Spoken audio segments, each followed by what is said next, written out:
I may have to go back to Australia at the end of this summer. Don't talk that way, Sandy. But it's true, and I've literally had the best summer ever. Do you know what movie that's from? If you do, you're certainly one ahead of Steve. I didn't tell him the movie. I just told him I know the to tell me movie. that he would miss You it. don't have to tell me. I'm not going to say, but I know the movie. Are you sure? I'm pretty damn sure. Now you're going to make me look it up. Now you're going to be paranoid. Mm-hmm. What if it was from some weird gay porn in the Well, like I said, I could still know. hmm, okay. Okay. Don't judge. Well, hello everyone. Welcome back to NonSequitur. I'm Steve McRae. And I'm Kyle Curtis.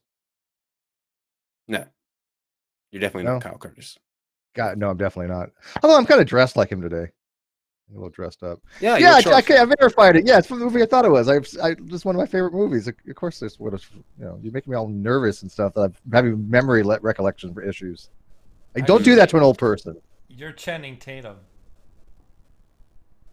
Oh, we Oh, had he a good was episode yeah, with him the other day. He yeah. substituted for you Monday.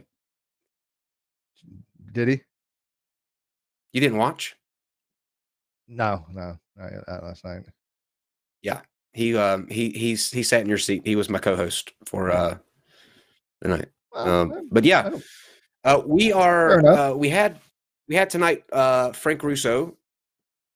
He was scheduled. I got an email from him last night, and I will just I'll read the email. His email to me last night at 11:50 was, Kyle, I don't think you need me at all for your show.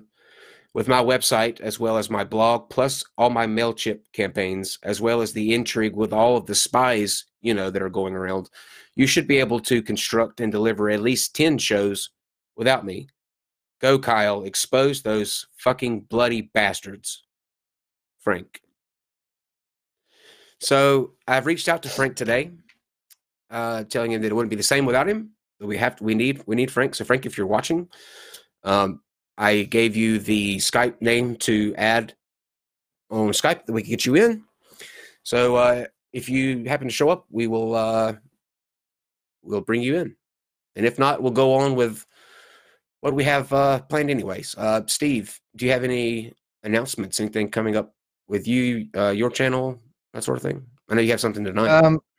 Yeah, I'm gonna probably have a hangout tonight. It'll probably be around 7 to 8 o'clock Pacific time in that window, discussing some of the things that have been going on, some of the accusations that people are throwing out there, and I'm gonna get it all out there on a record so we can be done with that nonsense and be moving on to bigger and better things. So a couple of people have said we've got to discuss it, and I agree. So if you're going to be available tonight around 7 to 8 o'clock Pacific, head on over to my channel, Steve McRae, and then said it'll only be like an hour or so, but yeah, I think we're gonna do that tonight. Cool. So if you're going to do that, make sure what time did you say? 7 Pacific? Yeah, around 7 or 8. And when I say an hour, that's like code for like 8 hours, right? I mean, yeah, of course. Yeah. I'm just pulling up some. Okay.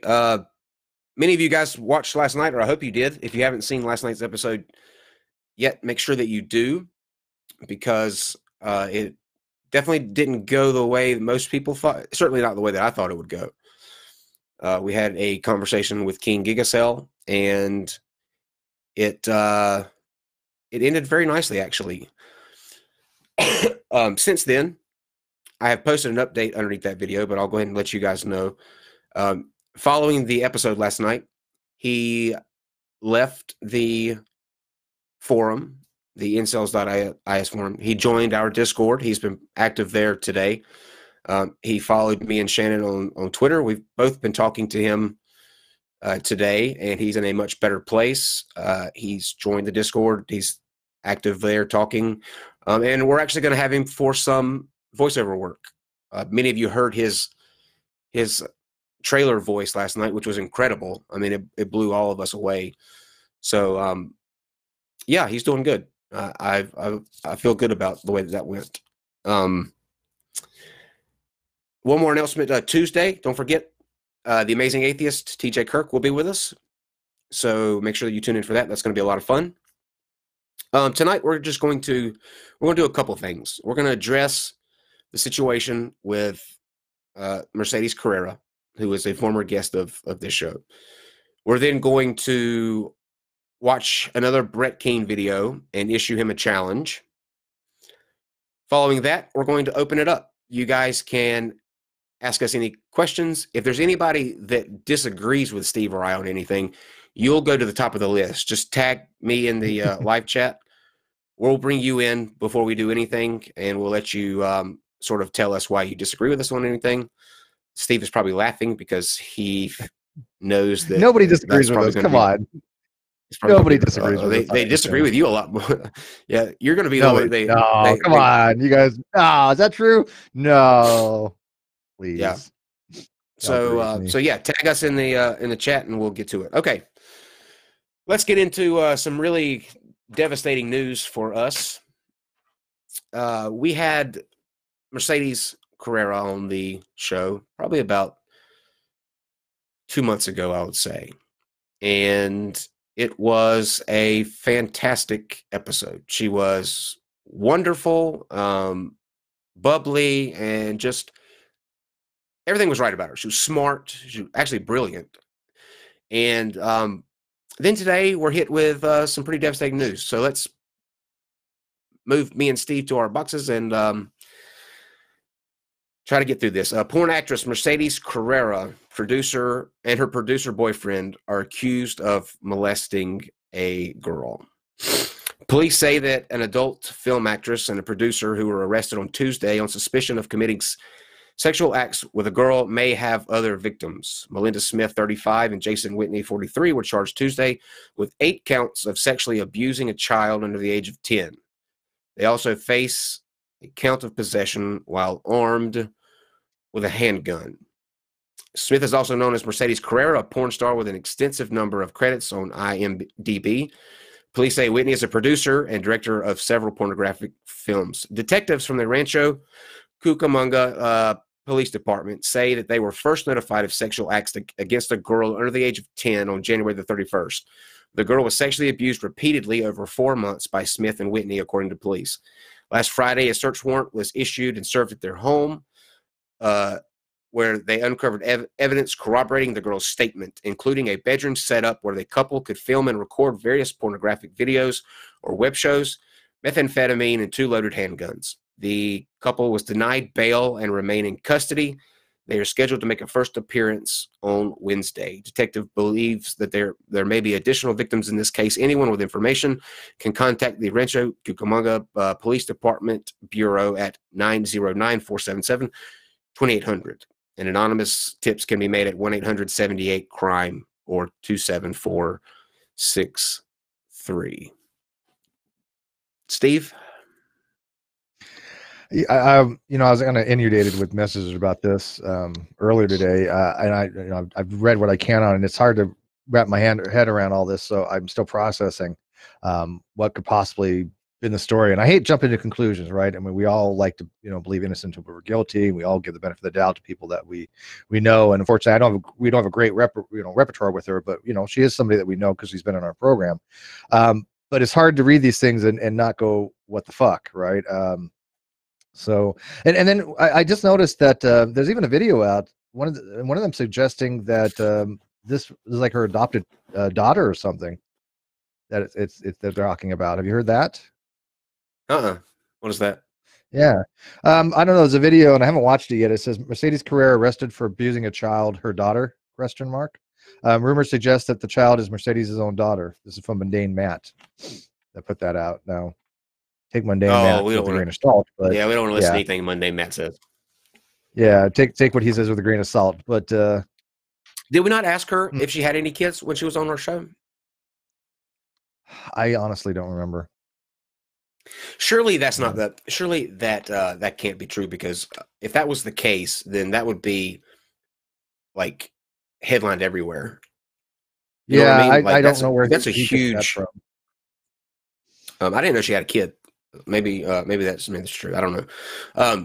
The sad thing about this is it goes to show that you can't really judge people based on the the shell that they put out, because she was genuinely, to me, I was like, you know what? There's this whole stigma against porn stars where people say, you know, they're broken people, they don't have a good moral compass. And I thought, you know, we brought her on here to fight against that. And here, you know, I'll be damned if that doesn't prove, you know, it doesn't prove about all porn stars, but the people that we're talking about in her case, because we had plenty of comments about it, like, oh, you can't trust her, what she says, blah blah blah blah blah. It's just very disheartening. Did you see her booking picture? It doesn't even look like her. No, it doesn't. It's like a whole Yeah, I different saw that. person, you know. And I understand what makeup can do, but it really looks like an entirely different person. But again, I Yeah, don't know who her boyfriend is. I don't know, you know, what his thing is. She might have just been like, and again, this is not justification by any stretch of imagination, but it may have been something, you know, he's into, and she just kind of, you know, wants to please him kind of thing. I have no idea, and that certainly doesn't justify it by any means. But there needs to be more information that comes out on this, to say the least. And I like to hear what she, you know, yeah, she says. yeah. Some people are asking if we will delete that video. I don't think so. I don't see any. John Peterson wants to come on and talk about this for a second. About I guess he's been saying that there's a lot of misinformation about the Carrera story. Okay, getting the link. David, John, we need your email I have it. in the chat. Okay, He's already emailed me. I just need a link from Dave, and I'll get it to yeah. him. Deleting the episode though. Um, that's not gonna Yeah. do any. That was an interview that showed I just don't see the point in deleting something like that. No, no. It's It's not gonna historical change the record. outcome. No. It happened. I'm not gonna go back and try to erase, erase her, like, because Right.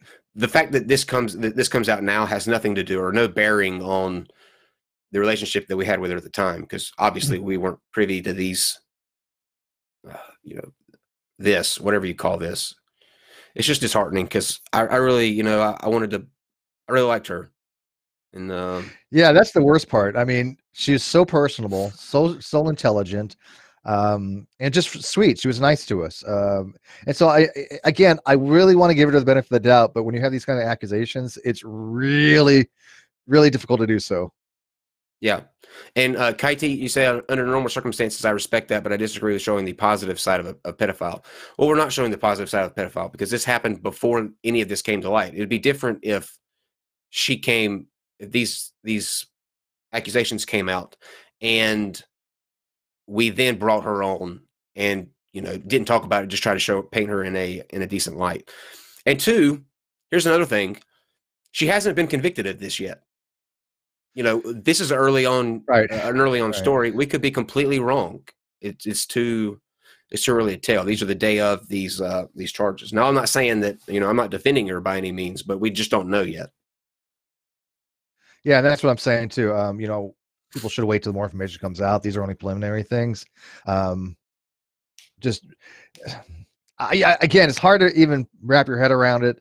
It is what it is. Let's just keep track on it, and hopefully, there might be a really good chance she was innocent in all this stuff. So, Yeah, I mean, I'm going to try to give her at least the benefit of the doubt. I don't know enough about it. She has not said anything on it, so you're only getting one side of the story. And I found out from my past history with people, when you only hear one side of the story, you're going to get the story wrong. But again, these are damning charges, to say the least. And it's kind of, I don't know absolutely. what she's going to say to kind of, absolve herself of these things. So I mean, it's like 8 Yeah. counts and possibly even more. So it's not like a one-time thing. They're charging that it could be multiple different things. So yeah, it's tough. It's tough. What's the ETA on Peterson? I Okay, think he's already cool. here. Awesome. Hello, Mr. Peterson. How you doing, Kyle? I'm doing excellent, Can you man. How hear about me? you? I can. I'm doing all right. Silly of me that when I first noticed this story earlier this afternoon, the first thing I did was jump on email and email Steve, as if he wouldn't hear about this. But I thought about after sending the email, I'm like, yeah, he's got about this already. But the So reason I what's your asked to take? come on, well, the reason I asked to come on, and it's my take on the specific situation. Uh, they're holding, didn't give her a chance for bail, which that in and of itself looks kind of bad. But the reason I want to come on is I was on the not on, but listening to the drunken peasant stream earlier, and they were talking about, how much trouble, she was going to be in and her partner were going to be in and everything. And that kind of mini triggered me a little bit. Much like you, Kyle, I spent some I was gonna time in say prison. Kyle triggers a lot of people, John. Don't worry about that. Kyle triggers a lot of people. Uh, but and here I thought that Kyle caused people to get sprung, not triggered. But at any rate, um, I spent some time in prison, and one of the things that blew my mind when I was in prison, and before I got to prison, when I was in county, is everybody was always talking about because people would go to court and they'd come back and you'd find out what sentences people were getting, and I don't know if it's this way in every state. I know it's this way in a lot of states, and it's this way in my state. But pedophiles get, to use the jail vernacular, get these punk ass sentences. Okay. And it pisses me off to no end. Here, there was pedophiles on our block, and they'd come back from sentencing and they'd be getting these punk ass 2 to 4s or 1 to 3s, after doing some vile, hideous shit to children.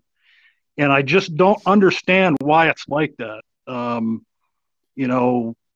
against the death penalty, but I got to tell you, when it comes to pedophiles, I have to question myself on that.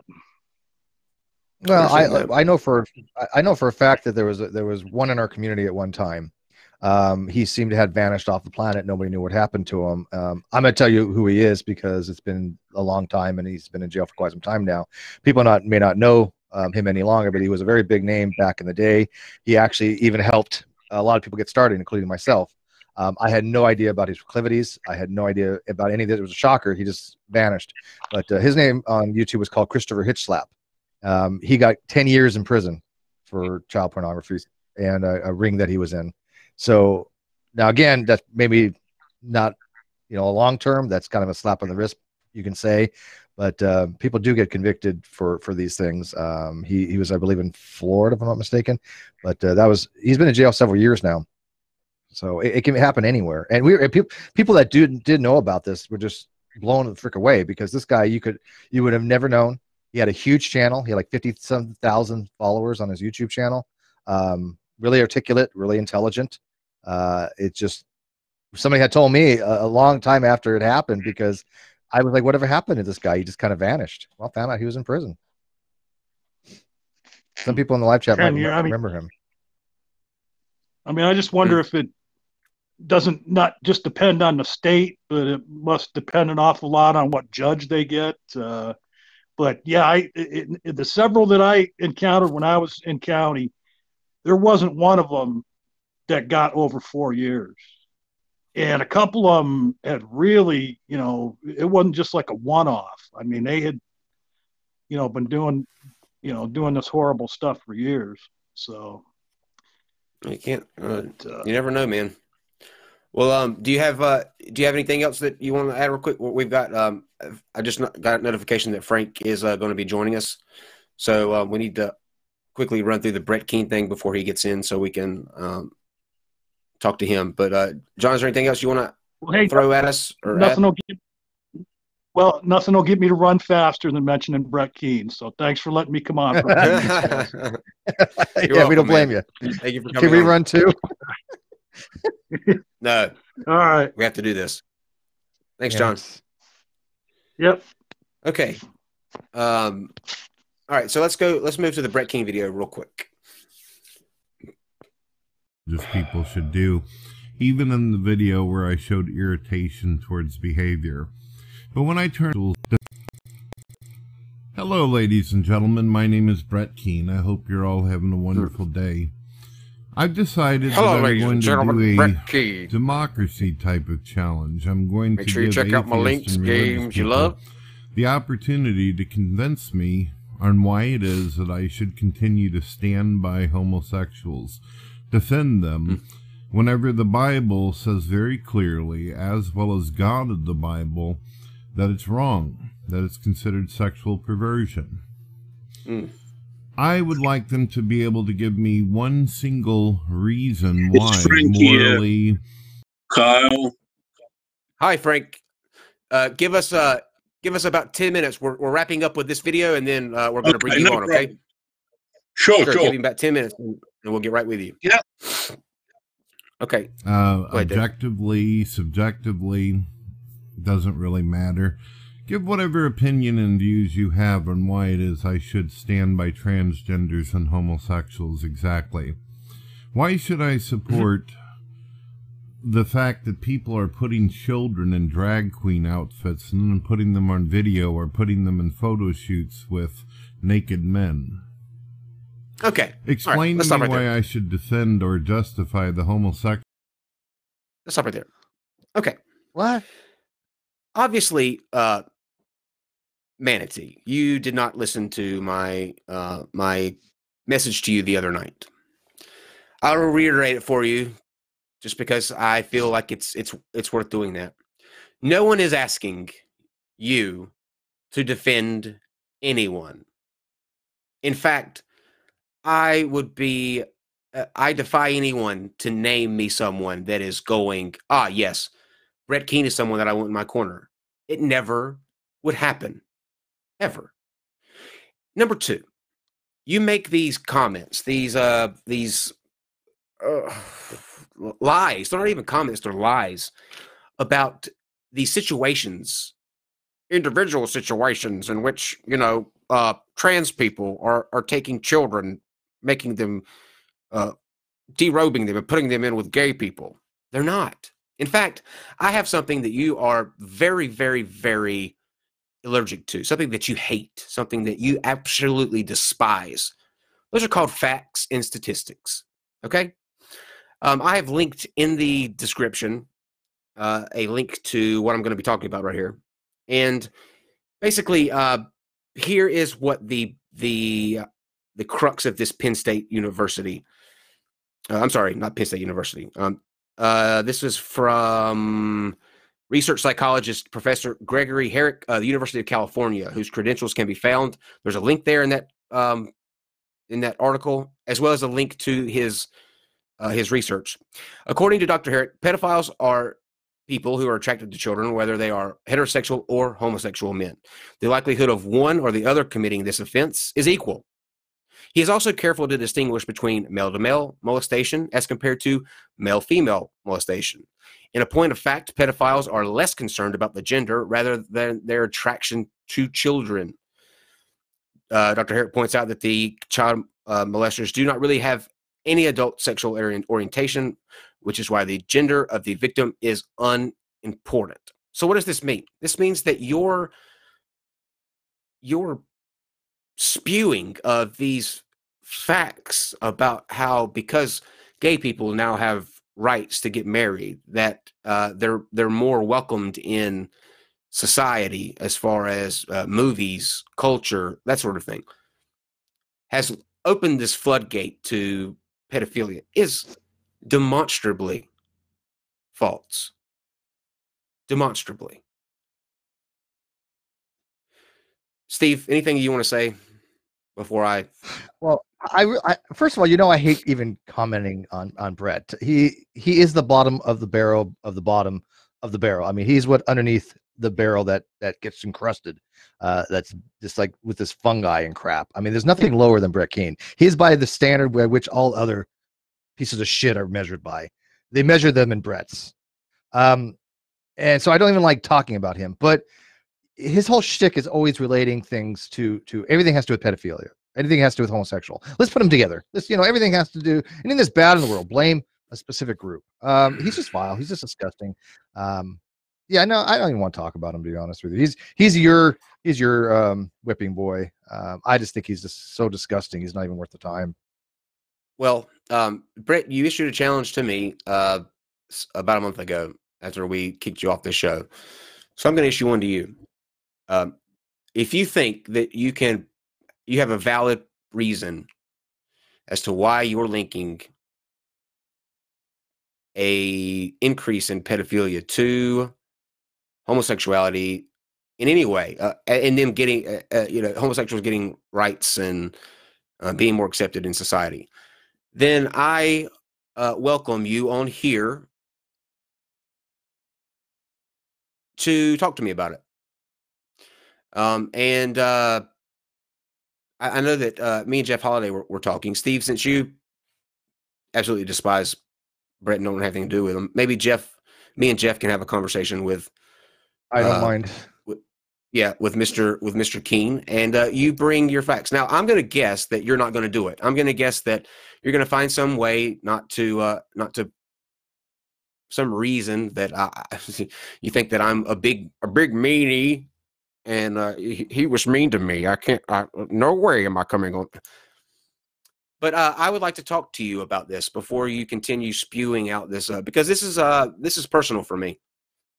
I detest when someone tries to take people finally getting accepted, people finally getting in society a place where they don't feel like they're discriminated against, and then the vile scum like you tries to run your mouth like you ever did a thing for that community. So if you think that you have facts and data and you know what you're talking about, then come on here and school me about it. I would love to know.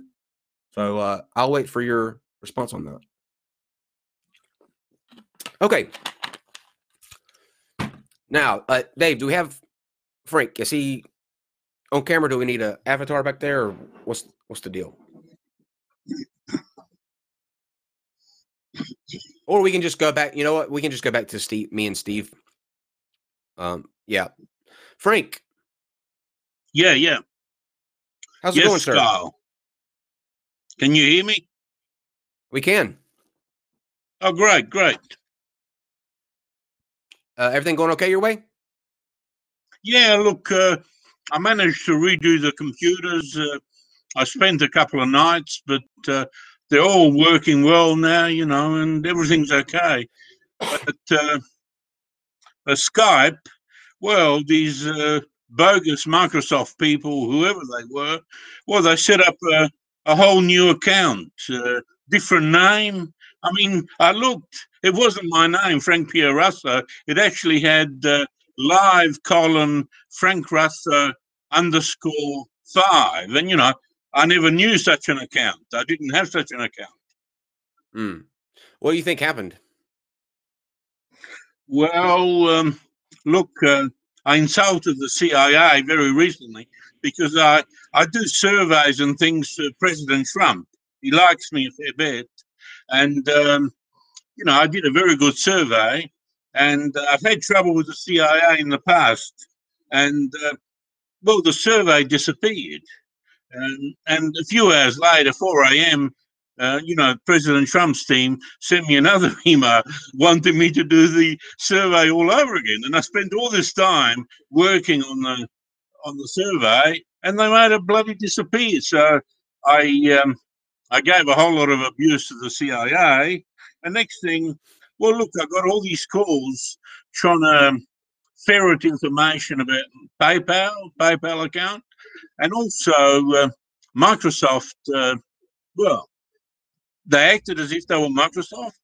They controlled passwords. They controlled account numbers, they control everything. But it's not really genuine Microsoft, it's CIA. And they took over one of my computers with another sort of account of mine, another email, and put their own password on there. And just let me turn the sound down a bit. I got an echo here. Sure. Yeah. So, and they put a password on it. So I had to redo the computers. And I've sent a document out because, look, I just don't like the CIA very much, nor MI6, nor any of these spies. I've had a lot of trouble with them. See, in 2002, Dr. Josie Powell, who was my GP, she discovered that I had no heartbeat. Now, I've known about this through other doctors, but all of a sudden she said, Frank, you should be dead. How come you're still alive? And she got all excited. Next thing, she used a bogus psychiatrist and 3 other psychiatrists, and she got me locked up so that they could pump me full of experimental drugs. Now, I was fairly friendly with the Democrats. Now, they're not the American Democrats, they're the local ones who have now gone out of circulation, and they managed to put a stop on it. Now, this was Adelaide, and it was, they locked me up in a mental ward. And look, the thing is, what can I say? It looked like a United Nations operation because in Adelaide, well, the boss of the ward was a Canadian called Alex. Then there was a really huge, tall black man who was a US guy, probably CIA, and there was all these other guys that spoke with the diction of the Queen, you know, and that obviously gave it away as MI6. And yeah, feed me any questions if you want. Sure. Well, Well, that's a lot. I have one real quick. That's a lot to take in. Yes. Can you reiterate what you said about Trump? Well, look, I didn't hear you. I've got a very special heart, you know, possibly the best in the universe if there's extraterrestrial anywhere else. Because the thing is, from about 7 years of age, I was doing these special exercises where you hang yourself up from a tree or whatever, or a roof thing, and you tie yourself completely. You exhaust yourself. And this was about 1959, 1960 when I started this exercise, because I got stuck on a tree, right? And I hanged on till I lactic acidosis and ran out of energy and dropped off the tree.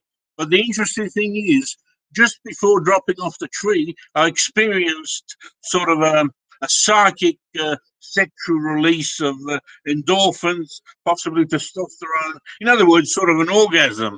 And then I started doing this exercise right up into my early adulthood. So I had this incredible heart, and a lot of times there was no heartbeat.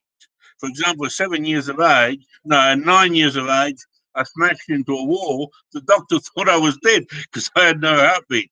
Then Dr. Pillay at here in Campbelltown had me, well, I think he injected me with something so they could look at the, they could look at my heart in the hospital.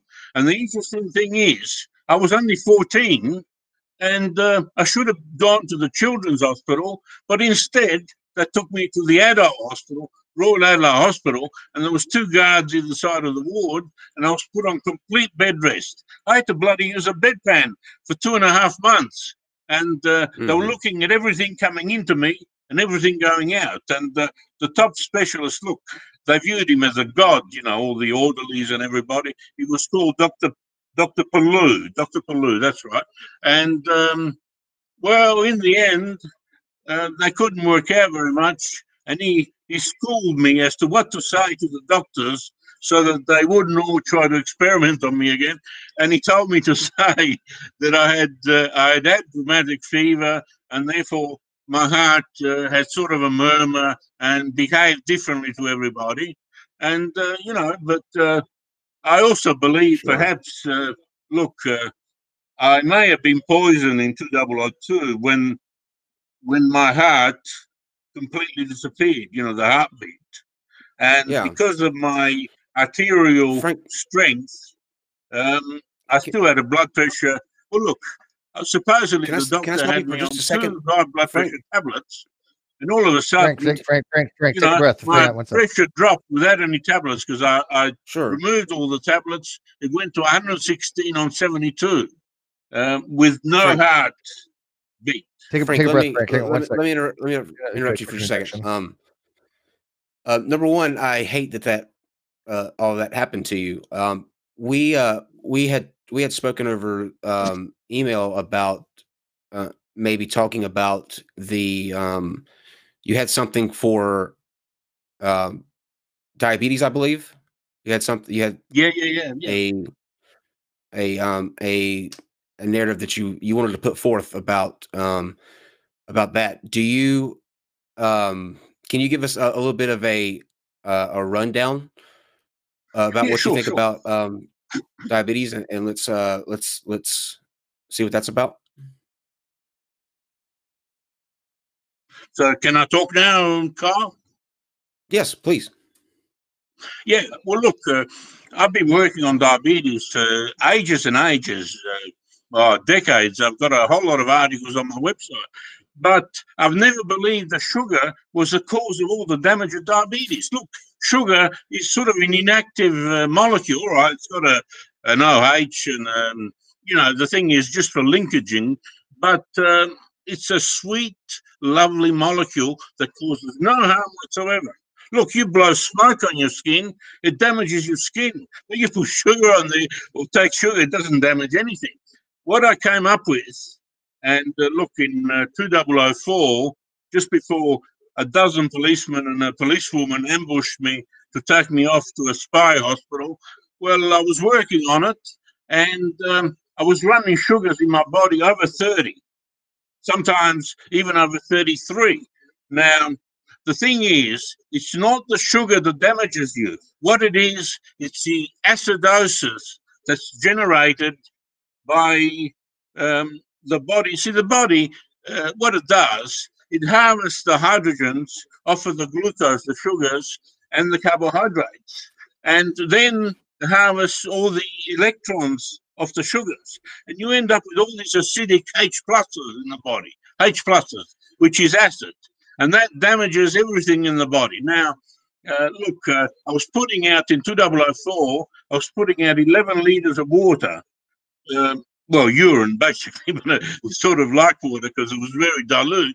And the thing is, I was using the enzyme carbonic anhydrase, and that joins all these H pluses, the acidic H pluses, and buffers them with bicarbonate, and you end up with water and carbon dioxide, which is very similar to what a bear does, with brown fat when he hibernates. He digests the brown fat, and you ends up with water and carbohydrates. Sorry, water and CO2, which doesn't damage anything. Now, that took me a while, but I recently returned to my research, and I believe that it was the acidosis, the acid in the body. So what I came up with was a diet which is unsaturated. And what happens is when you have an unsaturated diet with a lot of vegetables and unsaturated oils and so on, unsaturated diet has a lot of double bonds and multiple bonds. Now what happens is where there's a double bond or a triple bond or whatever, that means there's a spare electron there. And as this flows through the body, well, it picks up the H pluses, the acidic hydrogen ions. Frank, real quick. Because Frank, let me ask you real quick. Frank, they're missing electrons. That's why there's a plus, because of the proton. Yeah. Frank, can you breathe real quick? Yeah. Let me ask you quick. I mean, your science is right on. I mean, everything you've said is legit. You obviously have studied chemistry. Your understanding of acidosis and Vesper theory is spot on. Is this your field of area of expertise? Because have you had Vesper theory? Yes. Well, I worked for about 13 years at the Institute of Medical and Veterinary Science, and I did all sorts of pathology there, just about every test in the building, in clinical chemistry, that is.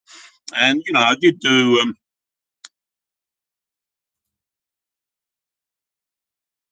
Yeah, somebody. Are you still there? Did we lose you? Yeah, well, look.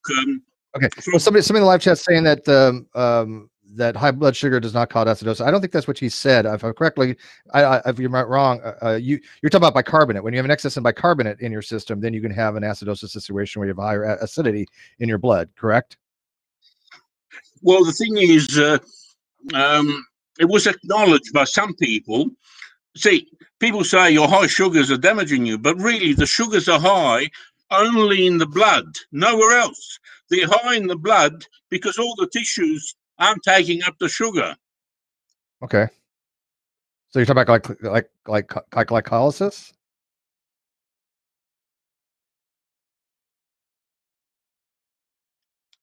Did we lose him again? Yeah, sure. Okay. We keep. Well, I was just you keep going in and out. yeah, keep breaking out. Well, I was just curious because see, you're talking about electron configuration, single bonding, double bonding, sigma, pi bonds. These things are generally, somebody who takes chemistry or at least some kind of sciences would know about. So I was wondering if you actually learned about these in school, or you just picked up. Yeah, sure. The thing is, the bicarbonate provides the OH minus, which is alkaline. It's not acidic. And therefore, the OH minus, which is alkaline, joins with the H plus, the acid, and gives you water, you see? Right. These are free radical, or they're hydroxyls, OH negatives, binding with an H positive, and that's going to form H2O. Correct. That's basic water chemistry. Yeah. Because you have a dissociation from water. Sure. Now, the thing is, that's the acidosis is only one side of it. There's another major side. The other major side is that what happens is the doctors are wrong. Look, they're bloody stupid when they.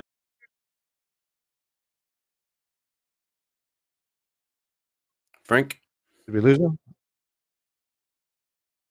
I don't know if he has a bad connection. I don't know what happened there. Is just kind of we were gonna from him. We were gonna move. Yeah, we were gonna move on from that anyway. So maybe that. I'm not sure, honestly. The gentleman that I was emailing back and forth about the diabetes thing, it was completely. This has happened before. You don't really. You can't really know until you don't hear. But we wish Frank well. I hope everything works out for you, Frank, and thank you for being a part of the show. Steve said your science was right on, so yeah, it seems legit to me.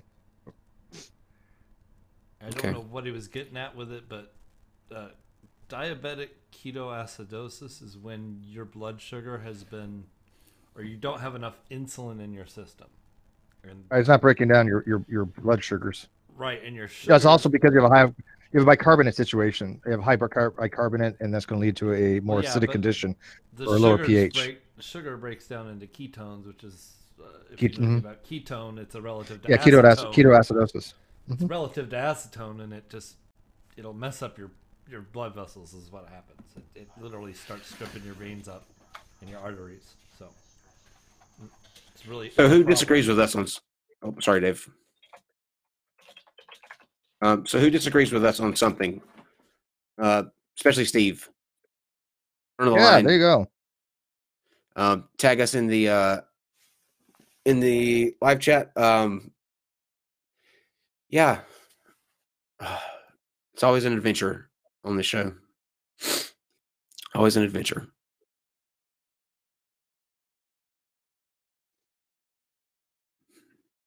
I didn't know who this guy was. I know you had contacted him, so I wasn't aware of even what his what he really wanted to talk about. Most of the things when you talk about like water chemistry like that, you have what's called Vesper theory, and you're dealing with electron configurations. So when you have like a situation where you have a single electron left over, or you have a deficiency of an electron, these are all things how things combine to have a most stable configuration. Like carbon likes to have 4 things attached to it. So the most stable form of carbon would be CH4, because there's actually 4 different spots for carbons are attached.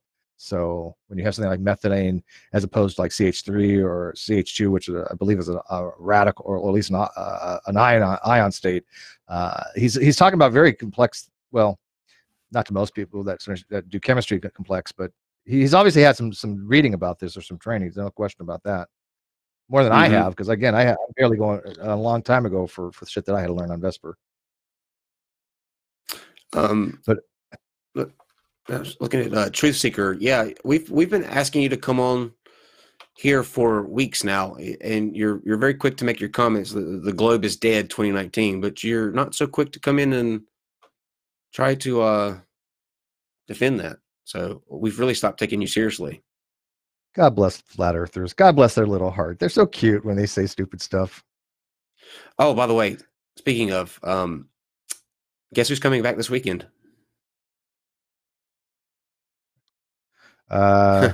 Initials hint what?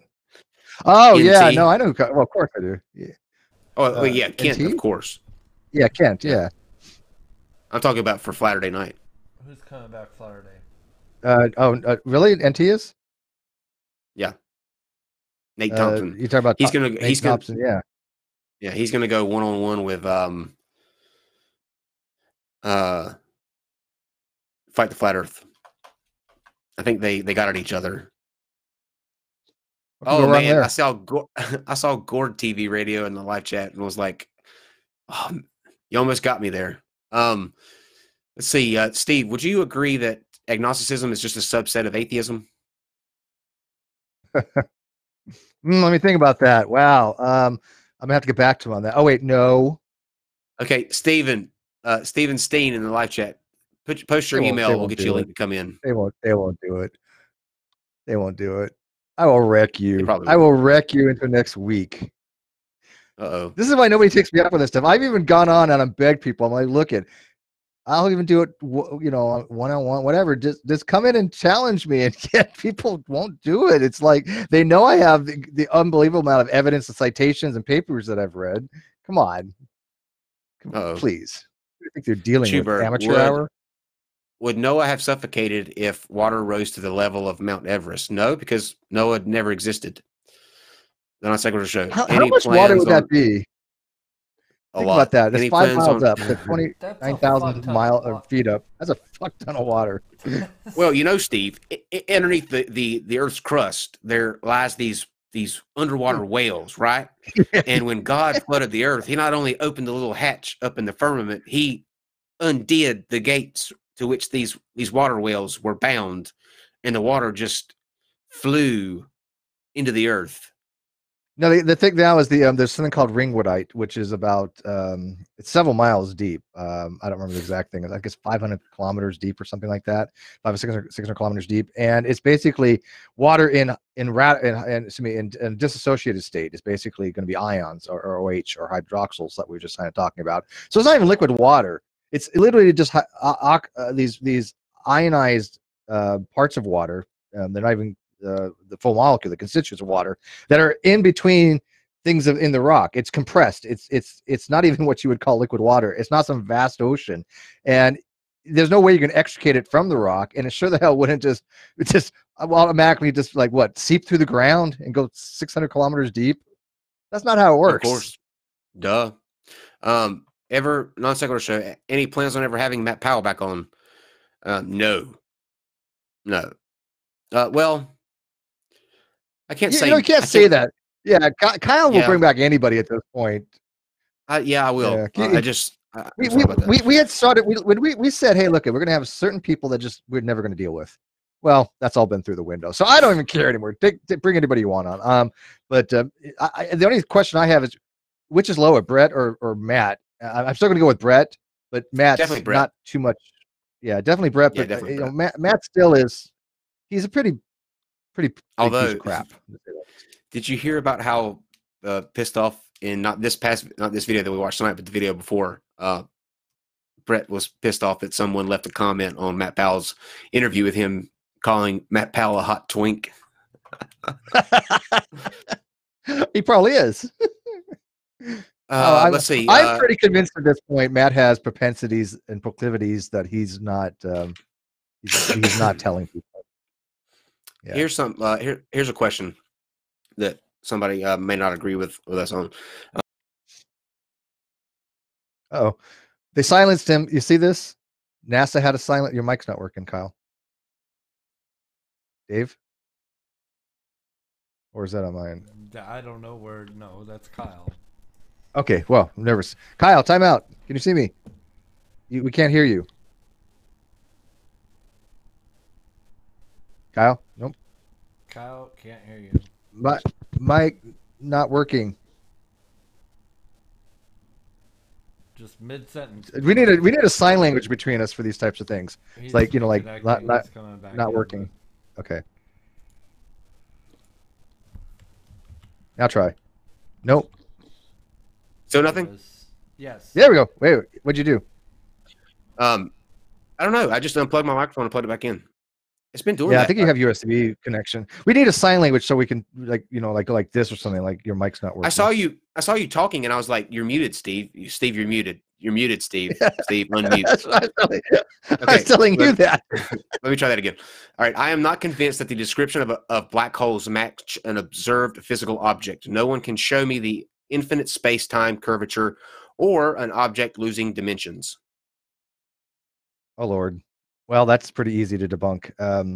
There's only one thing that we know causes gravity, and that's either mass or energy. There's equivalency there. So when I say one thing, I mean mass or energy. So when you look at an object like Sagittarius A and you see these stars moving around it and they're going relativistic speeds, you can see perturbations in their orbit. You can see that something's causing them to do this. You can see the flare-ups. There's clearly an object there. There has to be something there that has a certain amount of mass in a confined space. Because we have no light coming from that, we call that a black hole. That's what it is, a black hole.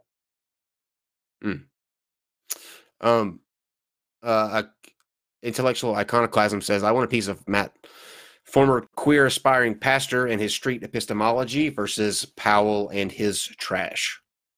Well, there's a lot to unpack there. Oh, I thought he was describing Matt. Yeah, no, he's describing himself. Correction, queer former aspiring minister. You know he's going to come out one of these days. I'm just convinced of it. I think so. Yeah, if he's not, then something he needs to be. I'm a little dismayed. You know, I thought that there would be a lot more people who had judging by the comments under the videos that we get every day. There are slews of people out there. I told you they won't. Yes, Glitch. You can DM those to me on Twitter, and I'll ask Steve. What do I know about mythology? Why would you ask me those questions? I'm not somebody. I read the Iliad and the Odyssey like in high school. That's the extent of my mythological knowledge. Well, I have an idea. Until we have somebody that wants to come in and argue with either of us, I'll go through and read some hate comments. Okay.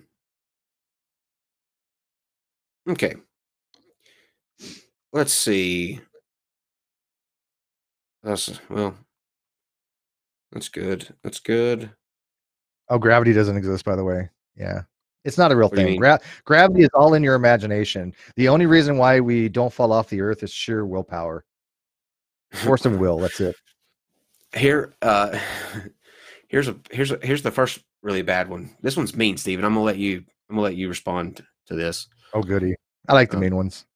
Damn, Steve should miss more shows. I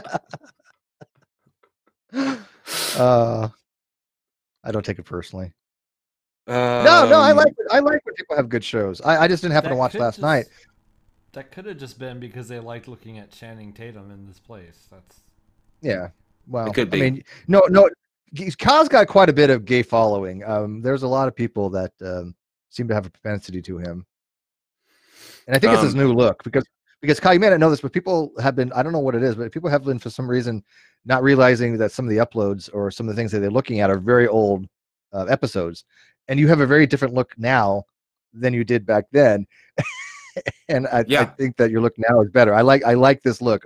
I'm not saying that your other look was bad, but I can see why, people are going, yeah. I was going through I wanted my hair longer phase, and there's not much you can do with it. I just looked, it just looked woolly. Have Steve and Kyle ever debated? Yes, we have many times. Yeah, we I don't know if we debated, but we've definitely discussed things. I mean, we haven't had a formal debate. But yeah, I mean, we definitely we bump heads all the time on things. That's one of the reasons why we like this stuff. I mean, I don't want to agree with Kyle all the freaking time, and I would hate for him to always agree with me. It would be very boring. Yeah. He just has to recognize that I'm usually right.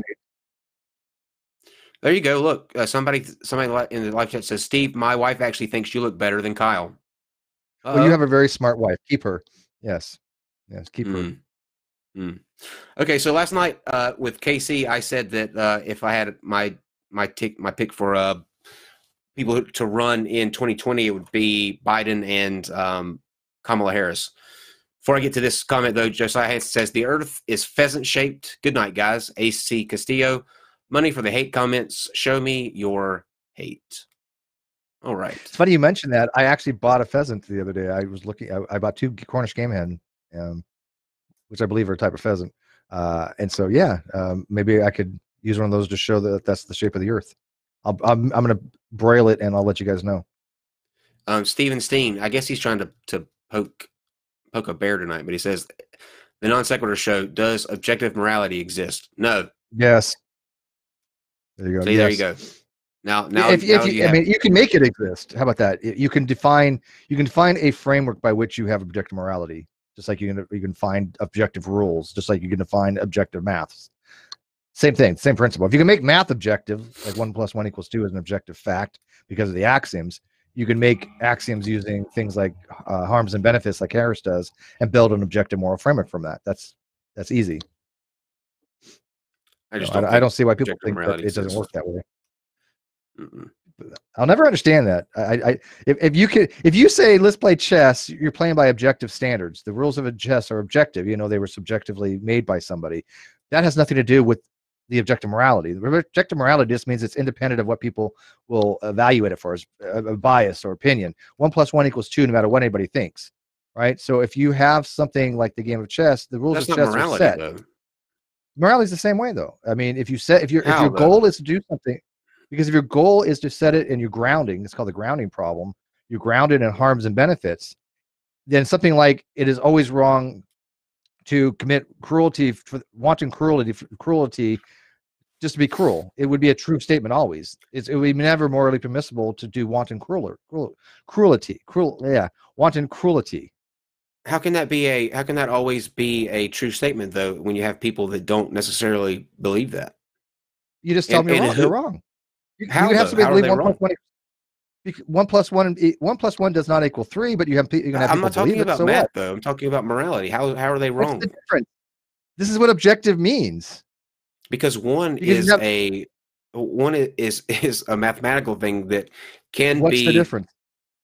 A huge difference, because one deals if you start with axioms. Look at Kyle. If you start with axioms in math, you can build an objective framework. You start with axioms in morality, you can build an objective framework. They're identical. But no, and there you go. Answer me how they are wrong. How can you prove they are wrong? Because you tell them this is the standard by which we go by. Okay, but that's just you telling them. Standard. But that's what objective morality means. That's what it literally means. No, objective morality means that this statement right here would be true. It is always wrong to harm a child. No, that's objective. No, that's absolute morality. You're confusing objective with absolute. Absolute and relative are not the same. I know this stuff. Absolute. What are the differences between the two? Okay. Objective morality and subjective morality are the positions. They're called moral cognitivist positions. So you have moral cognitivist and you have moral non-cognitivist. A non-cognitivist would say that moral propositions don't express moral things. The expression "stealing is wrong" is not a moral proposition. It's more relating along the lines of an attitude. For example, emotivists would say "boo stealing," right? It's expressing a feeling of boo on that. It's called the booyah theory. So either like something is good, yay; something bad, boo, booyah. Booyah theory, really? Booyah, yeah. I don't make this shit up. But it's booyah, yeah. And then there's prescriptivism, which would be that stealing is wrong, is a directive saying don't steal. But don't steal is not a proposition. It is not true or false, right? You can't say don't steal. True, don't steal. False. It's not a proposition. It's just a statement. That's a non-cognitivist. So a moral cognitivist says yes, there are moral propositions, right? There are moral facts. The subjectivist says they're independent upon a person's bias. And influence, non-independent of mind. The objective person would say, no, there are moral facts that are not contingent upon those things. I think they're both. There's subjective and there's objective. There's been overlap and changing of these words throughout the literature. They don't even mean anything half the time in the conversations because people are conflating them with absolute, which means across the board to everybody. Just because you have an objective moral framework over here, somebody could say, well, I don't accept that framework. I don't want to accept your math. I'm going to make some other math. Okay, go ahead.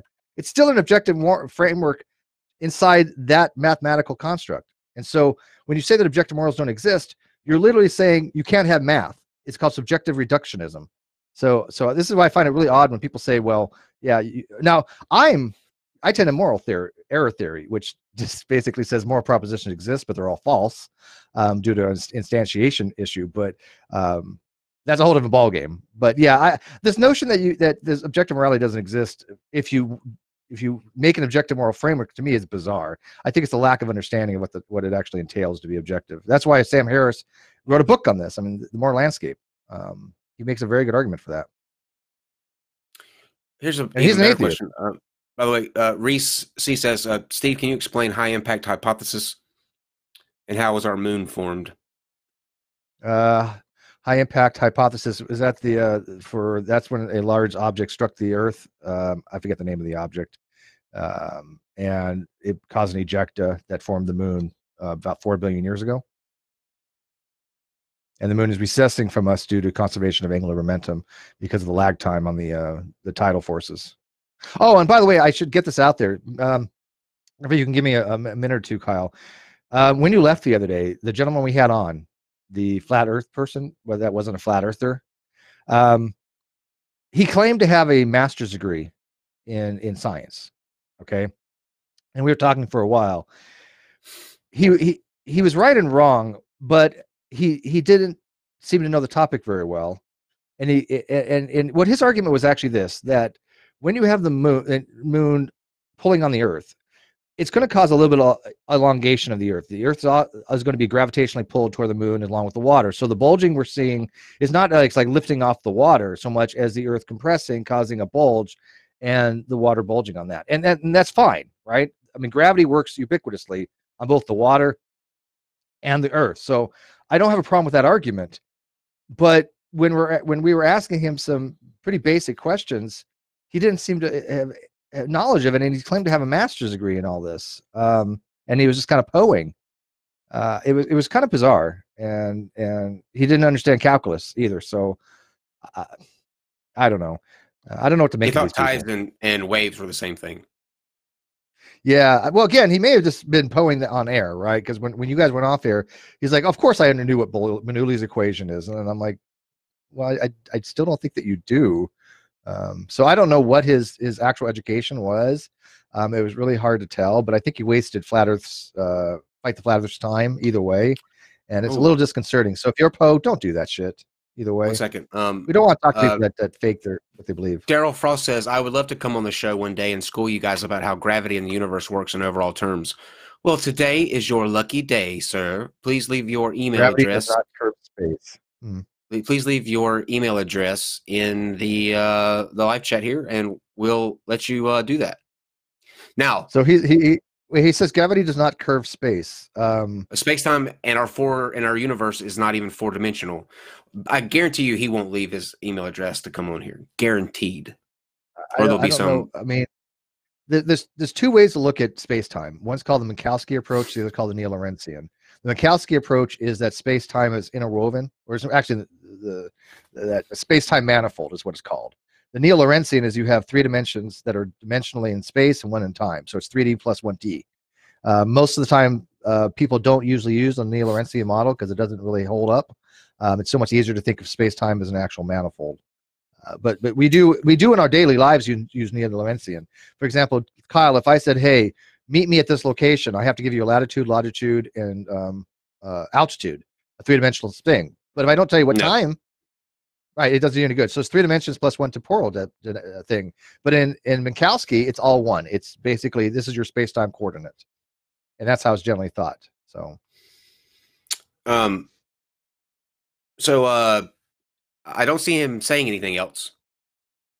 Wait, I have not got a Skype or Discord set up, but I'd love to come on. You don't need a Skype or a Discord. All we need is your email address. We'll send you a link, It'll use the same browser that you're using right now to watch this through to bring you on. You don't need any of that stuff. Yep. By the way, for the person who Good. For the person who asks where does the word Poe come from, Poe is a person who writes a parody of it's basically, it comes from Poe's law. It is almost impossible to tell a person it's Poe unless they admit it. But it came from an actual person. It came from a guy named Nathan Poe. He was actually he was on some forums a long time ago, back in the mid 2000s, and so he basically came up with this expression that you can't really tell the difference between somebody who's really believing this and somebody who doesn't. I don't remember exactly what he said. There's actually a guy. His name was Poe. There's also a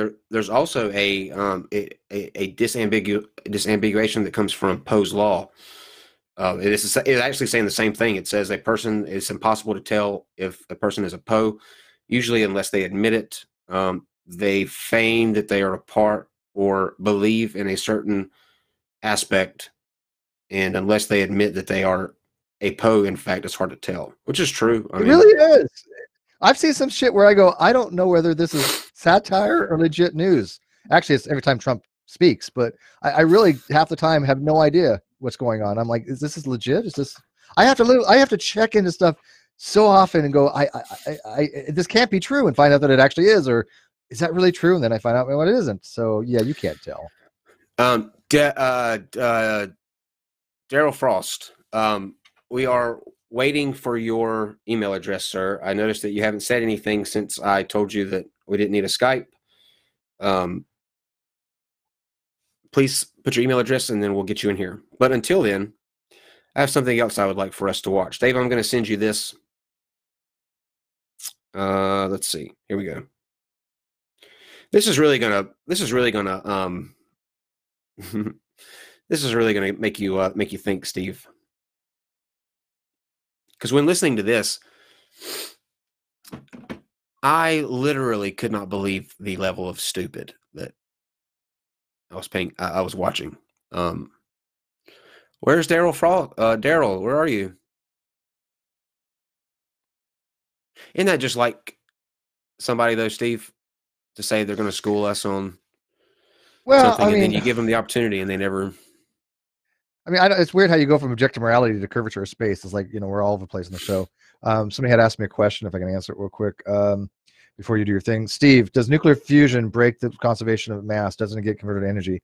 Fusion and fission work on the same principle, only in reverse. You have what's called a fission or fusion yield curve. We used to call it the May-West curve, but that's no longer politically correct to do it. But the May-West curve basically tells you how much energy you're going to get out of a system as opposed to what you need to put in order to cause it to happen. So when you have like a uranium atom, the energy is stored in there, which is a mass deficit between the individual nucleons as separate as opposed to them bounded conditions. So when you cause that atom to fission, that deficit, that mass energy equivalency is going to be released, and that's going to be released in the form of energy in the fast fission fragments that are going to be produced, which are these things like xenon and samarium, promethium, technetium, and other things that are going to be vibrating very quickly right after the initial fission. That vibration causes friction, but that's in the form of heat. So most of the energy you get out of fission is because of the actual fission fragments that are going to be still vibrating and have a high kinetic energy right after the initial fission. Fusion works the same thing, on in reverse. It's just you're putting them together. So it doesn't break any conservation laws. Not bad for 25 being out of nuclear stuff for 25 years, but I know that much. Dave, are we ready on that? And Flamio, we'll send you a link to come on as soon as we get done with this video.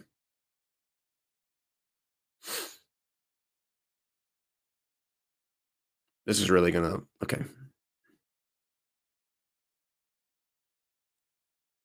All right, Dave, let's go to about a minute in.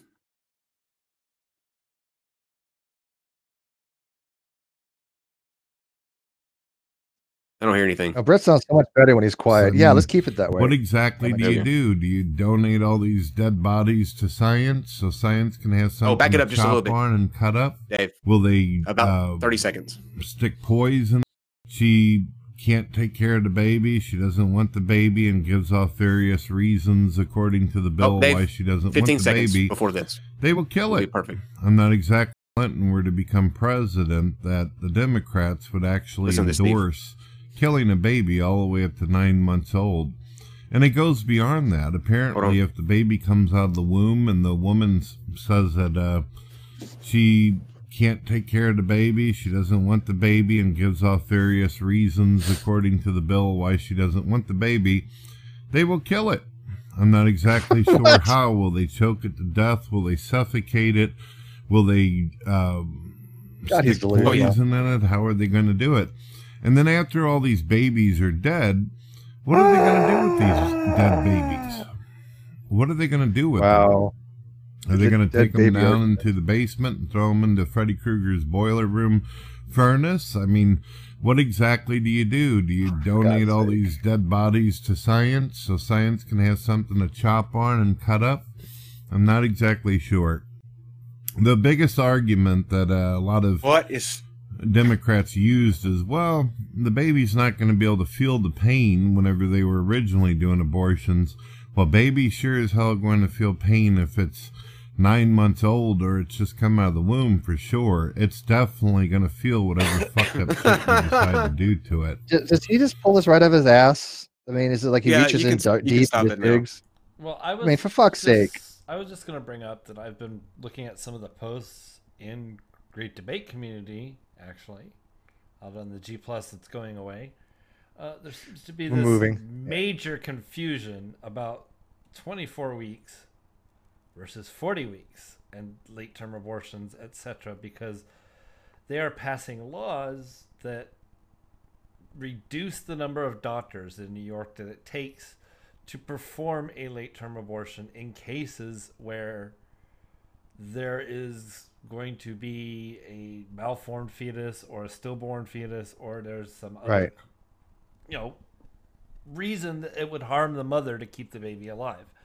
And that in those cases, obviously, it's going to be really hard to get 3 doctors, because now that person who needs that procedure needs to pay 3 doctors instead of 1 to save their own life.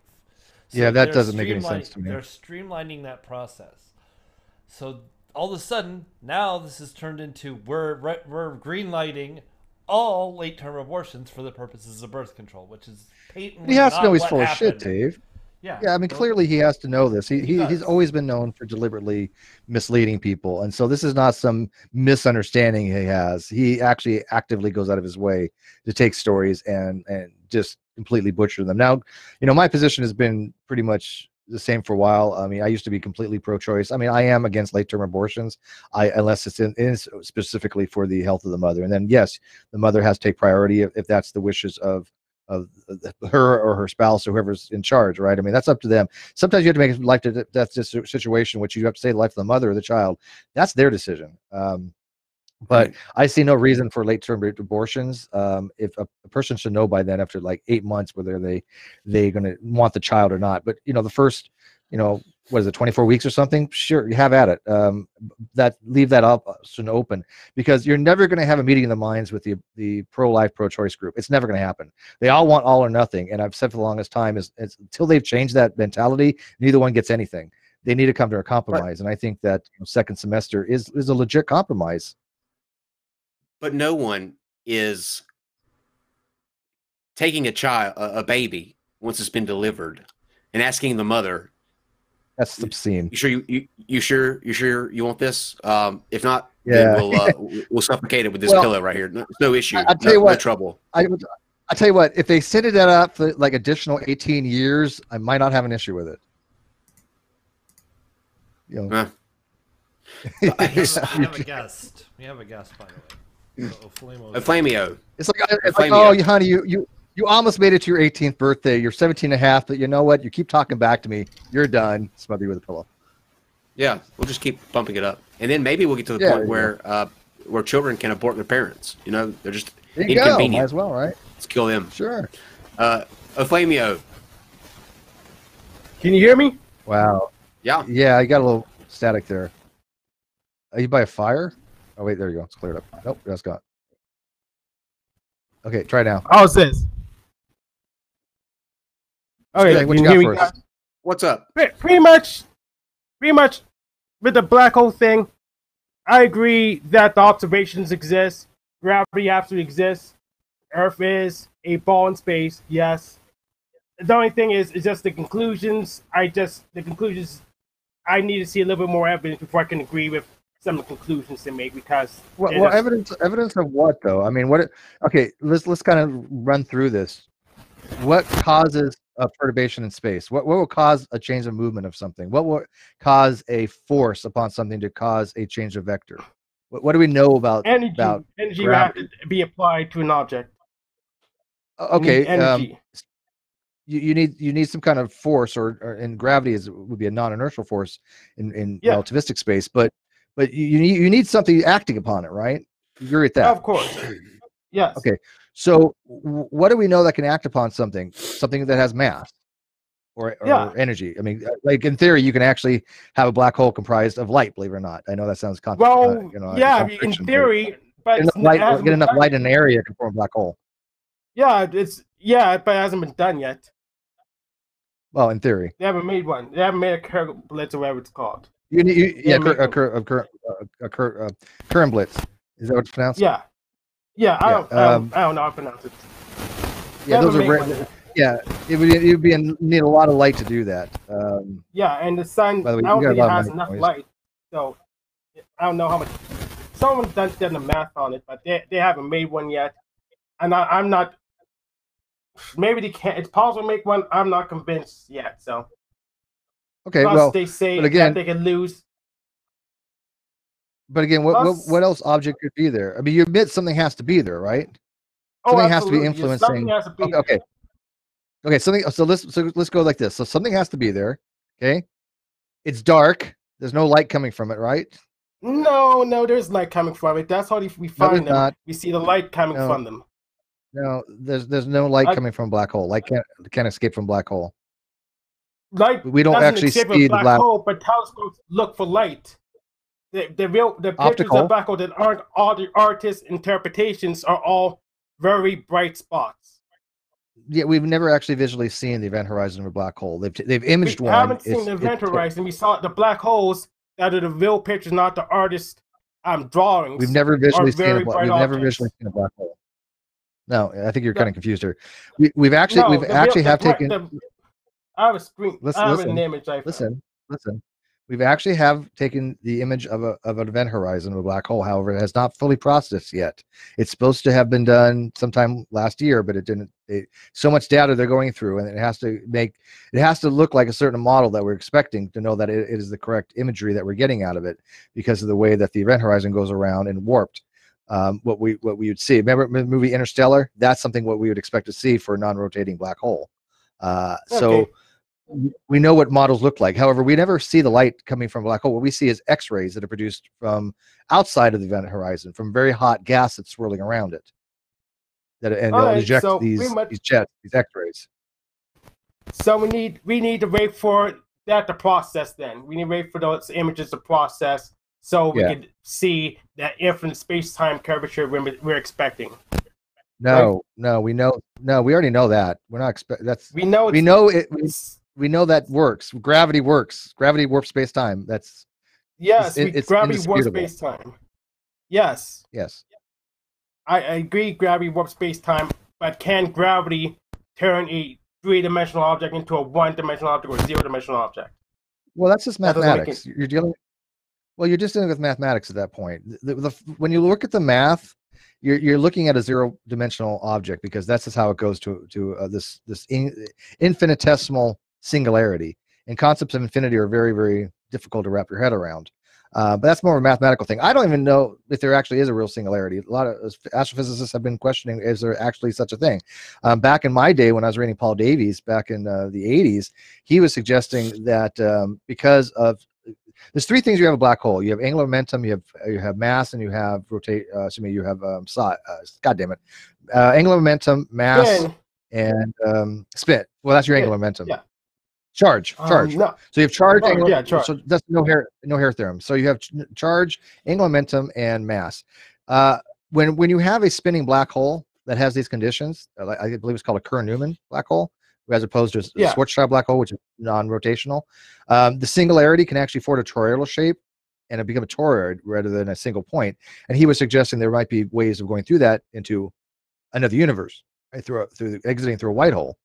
That's now been kind of debunked.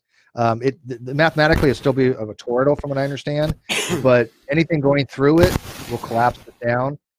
These bridges called EPR bridges will exist between two black holes, such that you have literally like a bridge between one black hole and another, but they're so small and so unstable that even a photon going from one to another would actually cause decoherence. Again, I'm going back a lot of years on this. If you want to know the details, get in touch with Dr. Kroon. He's an astrophysicist. He's going to give you far more information on this than I could ever do.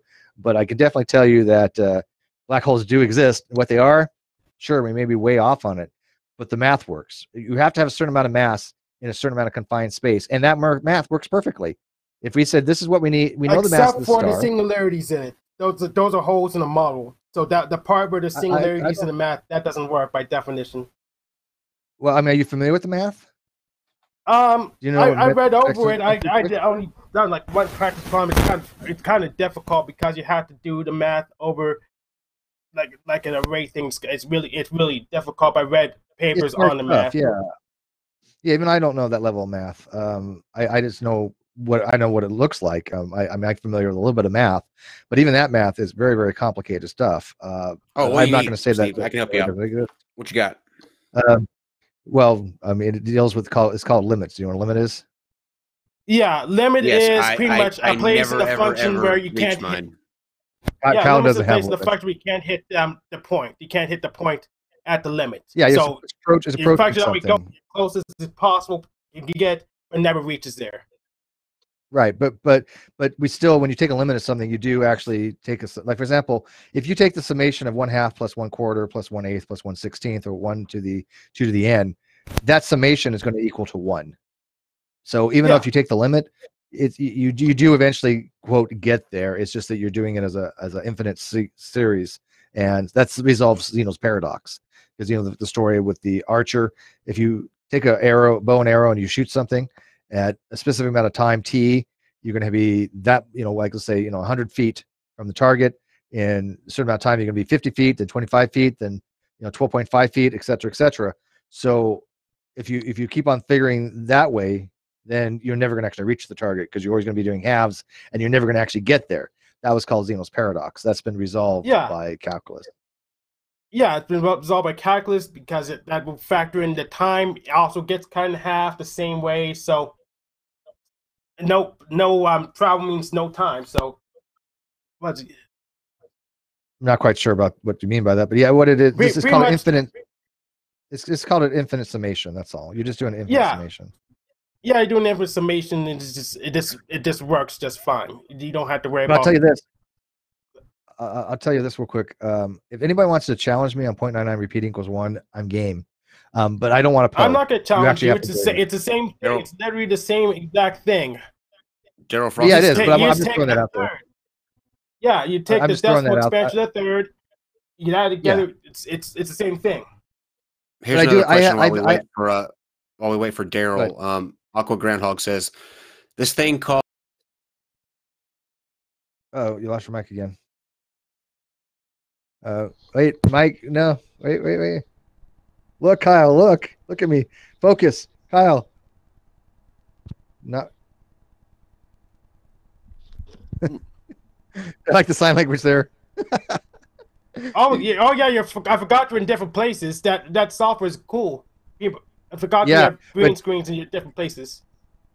He keeps losing his connection, mic connection, so he doesn't realize that nobody's hearing him. So, but I was just throwing that out there that it's one subject I actually really like is that 0.99 repeating equals 1. You know what? And I have there we go. It's every time that I go to ask a question. You notice that? I mean, I'm literally shut you down. But he says, Kyle. This thing called a Ascara's wheel. It is an attempt to make unlimited power. Could this work in space? Single gravity is not as powerful. He's talking about an over unity device. An over-unity device is you have more energy put into it than you get out. It violates the second law of thermodynamics. Yeah, and that's pretty You well. don't want to go get the second it's law. done deal. No. You can't violate the second law. Yeah, it's not Yeah, possible. I mean, they won't even issue patents for even people pretending that you can make these types of over-unity devices. It's just complete bogus bullshit. Yeah. Show me the model, guys. How high can Steve do pi now? No, I'm still at the same thing. 3.14159265358979232. Yeah, I'm still at the same thing. I'll never forget it. That part of it. Daryl, we sent you a link. Don't scare out on us now. Oh, he did. He just he said I got on. I'm fine. He doesn't want to come on until he's more prepared with more time. It's a technical subject, needs time and diagram. Oh, for God's sake! Like I was prepared for this.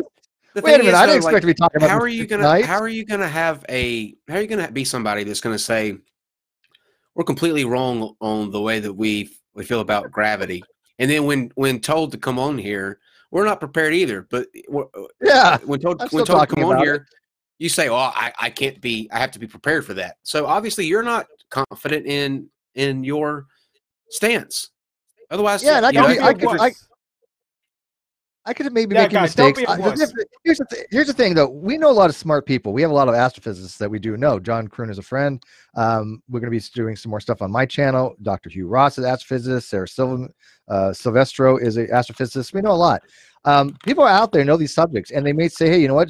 Steve had made a minor error here. Steve had a little minor error here, and that's totally cool. That's how I'm like, oh, you know what? You're right. I can fix that shit. But I got to tell you, I'm going back like 20 plus 30 years since I read a book on black holes for the most part, right? So, I mean, yeah, I'll look at stuff up. I read a book. Period. Yeah. So I mean, he's not prepared for this. Kyle's never prepared. So, why? I don't understand this excuse. I'm just amazed. What does he want to do? Come in with a full presentation? That's fine. But if that's the case, then we'll get an astrophysicist for you to go against. I'm not an astrophysicist. I just happen to have an interest in black holes. Until then, you should not. If you're not going to come on, you should not lay these accusations down or go to like you're challenging us. If you're just going to puss out and not come on and defend it, like don't make those statements until you're ready to defend what you're saying. Oh, I need time to get graphs and just lines on paper. It's just lines on paper. All you're going to do is just show us lines on paper. It's SpongeBob stuff. Scribble, scrabble. Stephen Kyle doesn't use too much teeth. There's a fine. Don't worry. Don't be a wuss. Come on. Manifold says, Steve, do you know that Hugh Ross doesn't believe in evolution? That's not true. I know Hugh Ross is a thing on this because I have his books. He's even sent me one directly, and I know him. He believes in evolution, but he believes evolution up to a point. He doesn't believe in human evolution. He believes in special creation. Right, so everything else works. I mean, he agrees with everything else, but he thinks that humans had a special instantiation of a soul at some certain time that he's calling Adam and Eve. Yeah, I don't think that it makes sense. I don't see how you even falsify such a thing. I don't know why he gives it special credence. I have no idea. I mean, it's in line with his belief system, but he is an evolutionist. I mean, he does believe that life has been going on for 4 billion years.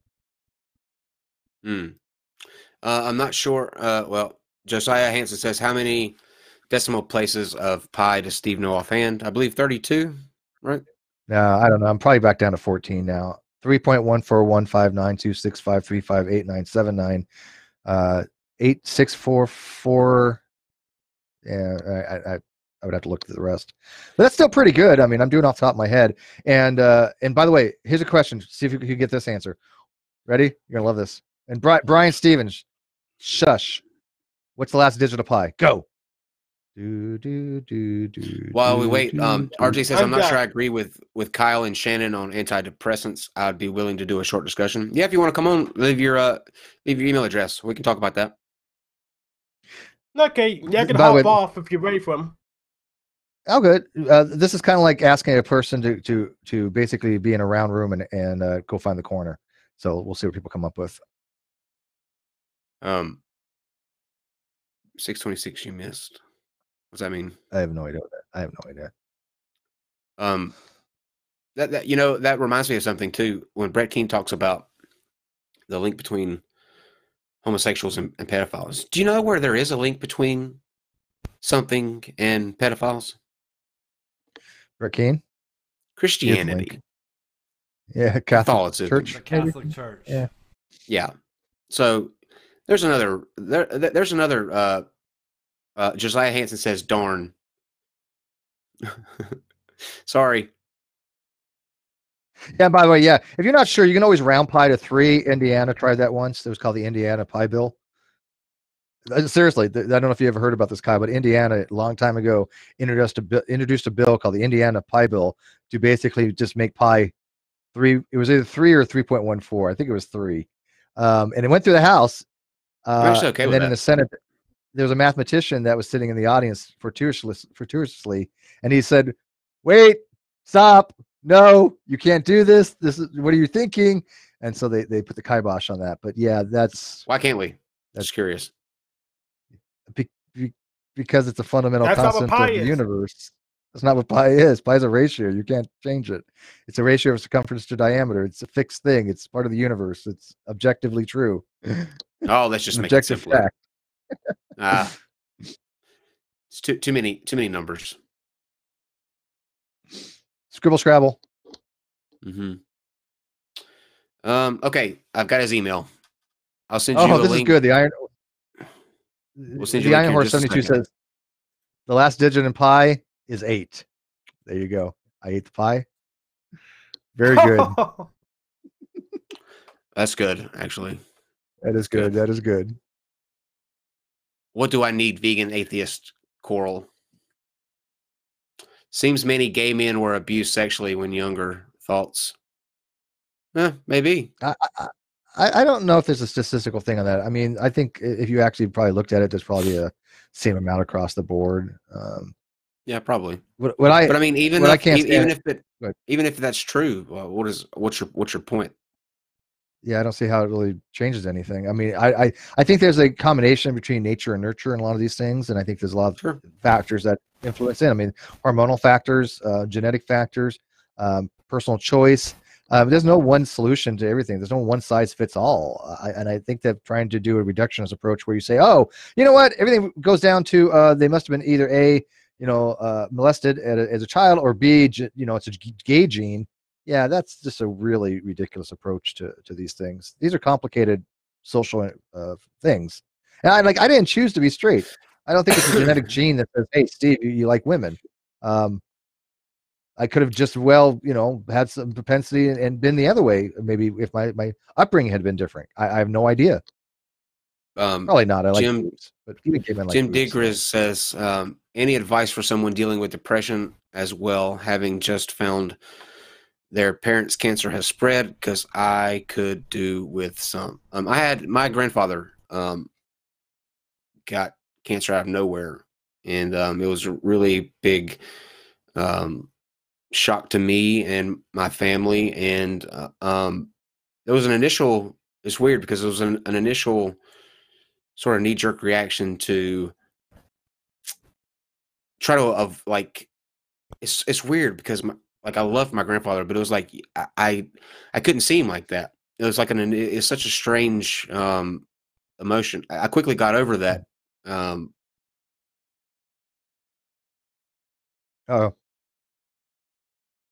Mike.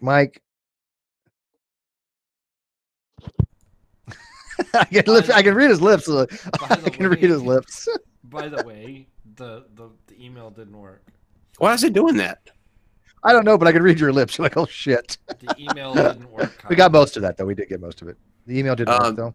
That email didn't work. By the way, talking about the antidepressants. So send me your email again, because that one it didn't work. But to answer Kyle, your go ahead, finish it because I forgot you got Mike got cut off. I was just gonna say, what part did I get to? About your grandfather and seeing him that way. Yeah, it was, and so that quickly went away, and I realized that I needed to spend as much time with him as possible. And looking back, I'm glad that I did. I literally, in any spare time that I had, was up there. I wanted to know the stories that he had, his his childhood growing up, like everything. And I actually kept a journal when I would go, and I would like literally write this stuff down. And now I have that, like I have that, that physical, of those memories that that for that last year we had, and that's priceless to me. So there's no advice I could give you that's going to make you feel better or to make that feeling subside, and it shouldn't, because it's real, and you love them, and it's going to hurt. It's going to hurt a lot, and there's nothing that you just have to, as bad as it's going to say, you just have to feel that hurt, because there's nothing that's going to be able to quell that. Nothing. It didn't work for nothing worked for me, and I still to this day hurt over him, over losing him. I haven't been out to his grave yet. I can't bring myself to do it. That's how bad. That's how raw it is for me. But I wouldn't trade those last memories for anything. So make sure that you spend as much time as you can with them, and learn all you can about them, because there's always something to learn about people, even people that you've grew up with your entire life. Yeah, and this ties into a I'm sorry. Sorry you misread. I meant my wife. My parents died years ago. Now it's hard enough. That's even. It's rough. Yeah. I mean, I don't know. I saw my father deteriorating for a long time. I was told by the doctors he probably wouldn't last another 6 months. I had to inform my mom of that. She didn't believe it. She was actually she treated it in disbelief. She would just be like, "Oh, medicine nowadays, you're just blowing it out of proportion." And I'm like, "Mom, he is literally dying." She wouldn't accept it. Now, later on, she's like, "Steve, I know I was in denial after he passed." But yeah, it was rough watching him deteriorate. But he wasn't in any kind of real pain. But this leads into a discussion we had the other day, and we're always looking for people to come on and talk about certain subjects. This is one subject that I do want to talk about or have a conversation to people with. The concept of euthanasia, because it was brought up. If like, for example, if my father had been in pain while he was having his, these issues, right? He had heart problems, chronic pulmonary issues. And he wanted to die. I would have been like, yeah, I believe a right to die is a very important thing we have as human beings. And I had two people, well, actually more, one, Heather, if you guys know her on Twitter, she's against that under any circumstances. And she's basically for no other reason than, well, you can't take a life because of God. God decides, kind of thing. And I find it to be in the most immoral, reprehensible position. Schultz is, I think, her last name. People call her Glenda, genocide Glenda or something, because she, if God did it, then she's against euthanasia. And so I really think people are going to talk about that. Oh, that's fine. Jim, the good news is, I think that depending on what type of cancer that she has, it's come a long way. And I would, as hard as it seems sometimes to be, no matter what, remain optimistic. Like, be the just over positive ray of sunshine in her life. Like, do not let her get to a point to where she feels like the cancer has gotten the best of her. I think that there's a lot to be said by just your mindset, and just never give up. Stay right there by her side, and never, ever, ever, under any circumstances, let the cancer win. And you never know. Stay away from people. Don't listen to G-Man. Don't listen to his bullshit. Right. I think somebody logged in. Who you got? RJ. Yeah, am I on? Yes. You are on.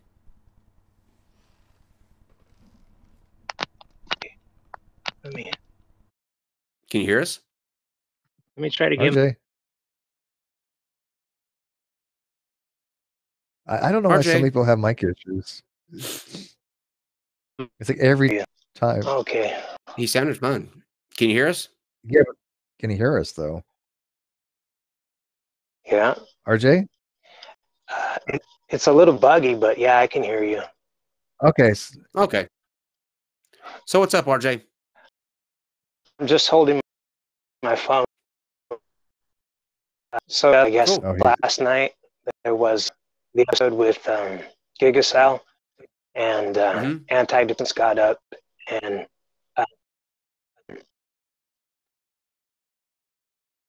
I don't think he has a very stable connection. Yeah, I think his connections. RJ, I think your connection's going out on us. It's a killer hat, though. Yeah. Yeah, if you're going to be on Wi-Fi or phone connection, RJ, are you back? You got to have a good connection. Yeah. We couldn't hear that. We couldn't hear that last part. We got up to the you were watching last night's show with Gigacell. Yeah, I don't know. It's really buggy. I'm just using my phone. I don't know if it's good enough to. That works. Probably I mean, we heard clear signal there. Now we can hear you. So, Okay. What about the antidepressants that you maybe didn't agree with? Well, I struggled with depression for a really long time, anxiety and depression, and I saw a therapist about it, and I pursued a lot of different ways to try to take care of it. You know, I practiced meditation and stuff like that, and nothing ever seemed to do it for me. And I had this really strong kind of opinions about antidepressants, and that, you know, it was kind of like giving up to take them. It's natural way, or it's, you know, there's all these side effects. But my depression got so bad, and I finally just got on them, and they helped me. I swear they helped me a lot. Just depression, if you suffered it for a long, it's painful.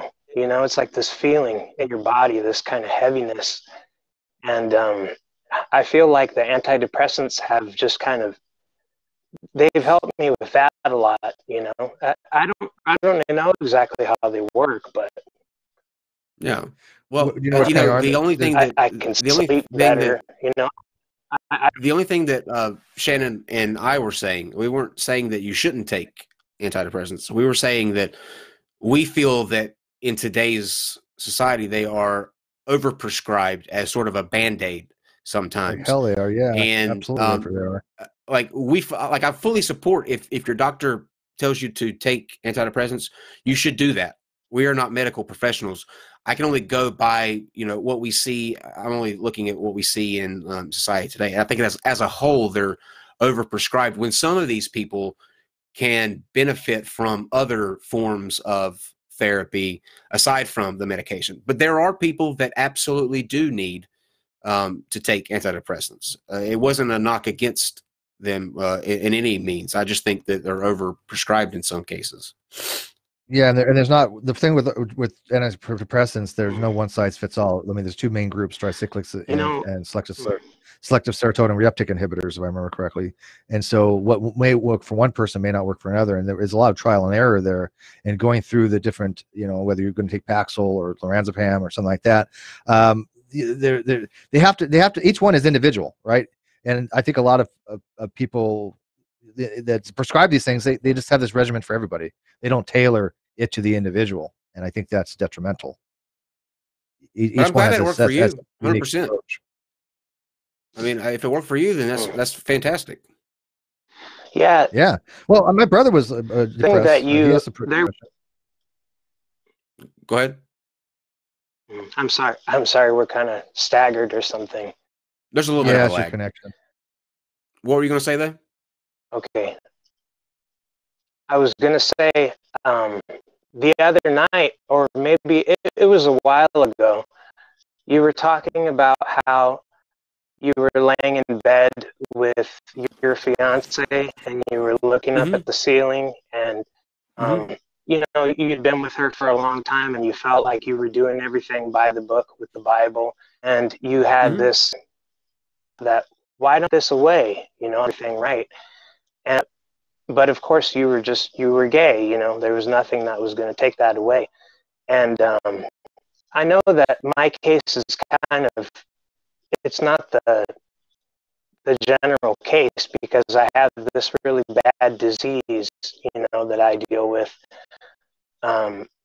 But I kind of have come to just accept that I have anxiety, you know, I have kind of this damage in my hypothalamus from these and these other, and it's just, and you know, I felt like this, that I was on this spiritual path, and I felt like I was doing everything right. I was doing the fasting, and I was doing the reading, and I was doing the meditation, and taking it really seriously, but it just was always there, you know, and there was nothing that could I feel like that could take it away. And but once I got to the right balance of antidepressants and therapy, finally, you know, I finally found some works. But I guess maybe, really vary from case to, but maybe some people have, you know, anatomical and physiological reasons for their depression and for their anxiety, and you know, maybe they you know, shouldn't necessarily be too close-minded about antidepressants. I guess that's all I really wanted to say. Sure, and I would agree with you. And I'm actually glad that what you've got going on now is working and you feel better. Do you feel better?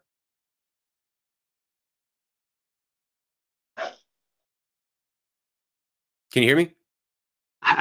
Yeah, I feel better. I feel a little weird just because of the lag, and I don't even know what's going on. I don't know if like it's because your signal is a little on the show. Or... It is. You are on the show because we can all see your sweet mustache, which by the way is fantastic.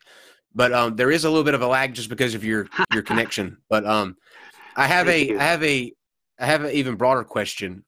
If you're trying to get to a positive space in your life and you're trying to feel good about your everyday, why in the world are you watching NonSequitur? We ask ourselves that same question every day. Why we watch our own stuff. I love NonSequitur. Thank you. It's so alive, you know.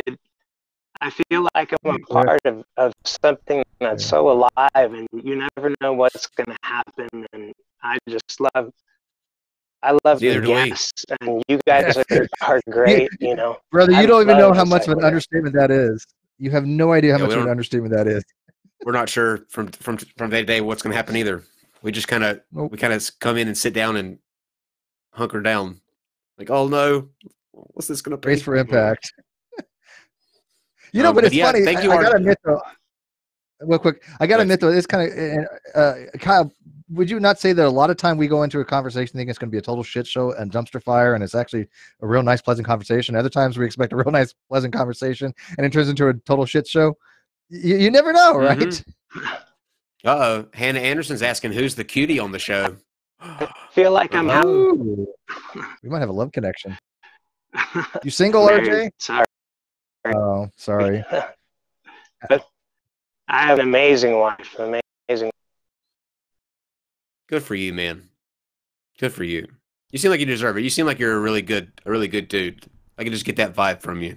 He's breaking up a little bit. He might. Yeah, RJ, I think the signal's cutting out. Like really. It. There we go. I think Dave's gonna have to cut your feed because we can't. You're popping in and out. But RJ, if you're still watching, thank you so much for coming on. It was really good to meet you. We hope to see you. Oh, there you go. Okay. Your feed's cutting out really bad on us. We're getting like one word and then you disappear. So we just want to say before we lose you completely, thank you for coming on. We really enjoyed it, but we're not getting anything from you now. Get your computer later another day and come back and join us on a computer with a hard line. Yeah. Yeah. Thank you, RJ. He's gone. Oh, he's in the chat. Thank you, RJ. Sorry that we couldn't hear those last little bit, but thank you for coming on, and it was fantastic to meet you. And that mustache is fantastic. That's pro. Yeah, that's pro. I got stash envy. All right. Anybody else have anything else they want to throw at either of us?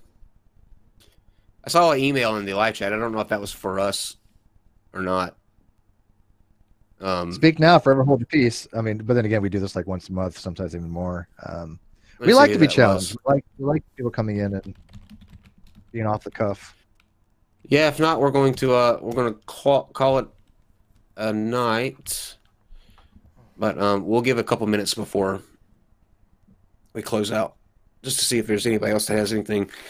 Reminder: Steve's going to be having a hangout after what time? 7 o'clock. No, since we're running a little bit over, I want to eat first, so it'd probably be more closer to 7:30 or 8. Okay. I put the link to my channel in the live feed there. I can see Kyle and Steve in the World War II trenches with flat earthers flying over their heads. Oh, God. Hello, Mr. Walker. Mr. Walker, I hope that you enjoyed all of the comments that you got from your performance with Wonton. It was stellar. We look forward to having you back on soon. Oh, read super chats. Nobody's. I thought I did. I thought he already did. Yeah, he did he miss any? Because I think he was reading them in real time. Yeah, I think. Yeah, I was reading them in real time. We haven't had any since he stopped. Yeah.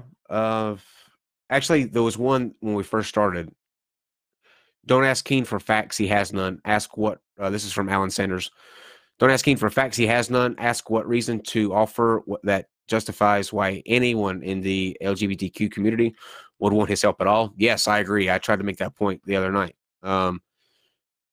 Flamio, how many Bretts are in a?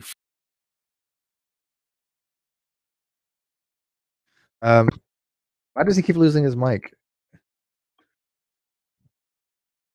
I don't know. Oh, his mic is just. Kyle, look, your mic. Mike. Anyhow.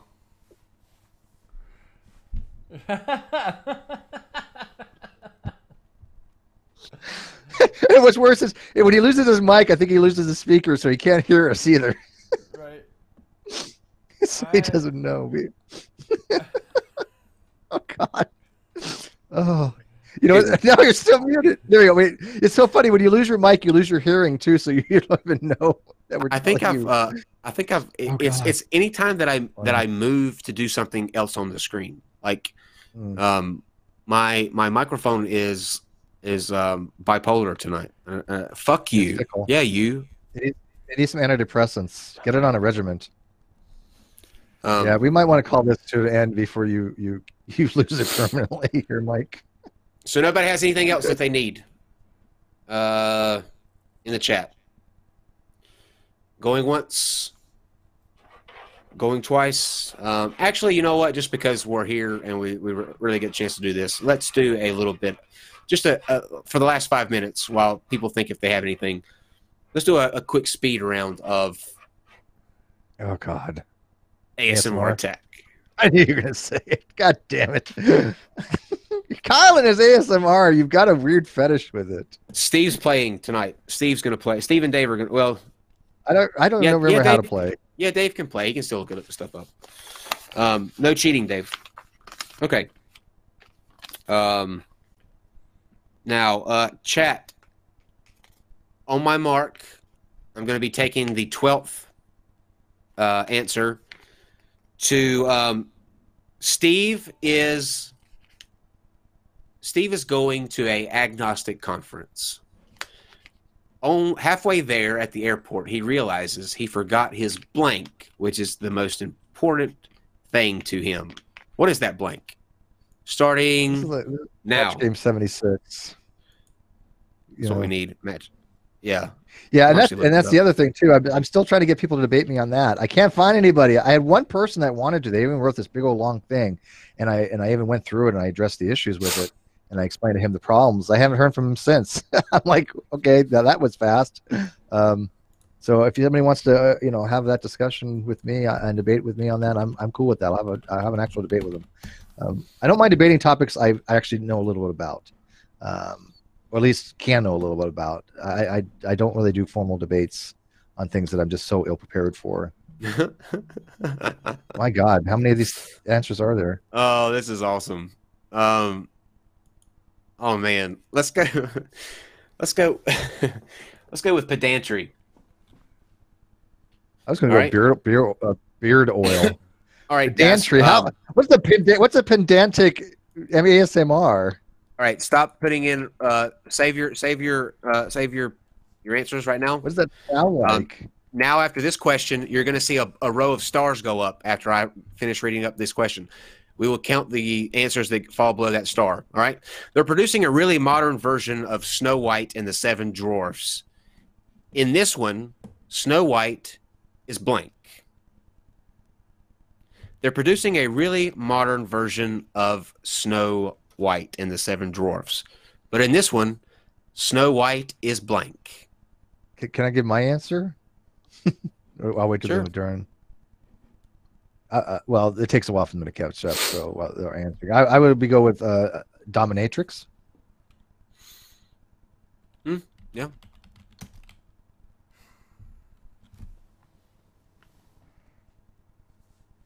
Snow White. Better yet, Snow White likes midget porn. Oh, there we go. That's a good one. Okay. All right. Got it. And we're going to do 2 more rounds. So put up the stars again. Jaws may be scary, but all he wants to do is write greeting cards. In his latest, my deepest sympathies for the loss of your blank. Jaws may be scary, but all he wants to do is write greeting cards. In his latest, my deepest sympathies for the loss of your blank. I would say ass because they take a chunk out of it. Could be. The loss of your manatee.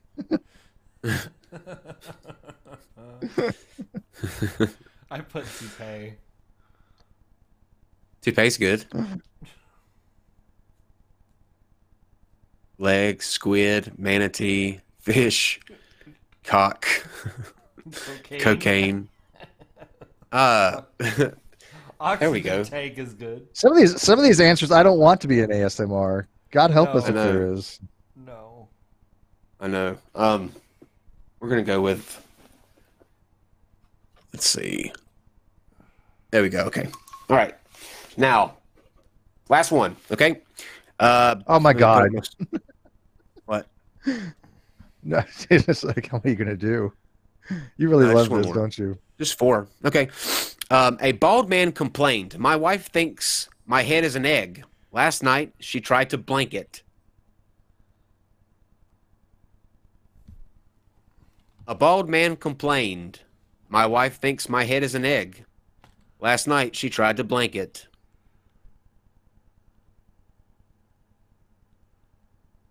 My wife thinks my head is an egg. Last night, she tried to blank it.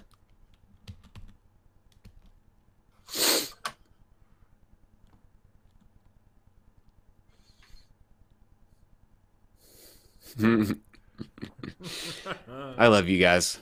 You guys are amazing.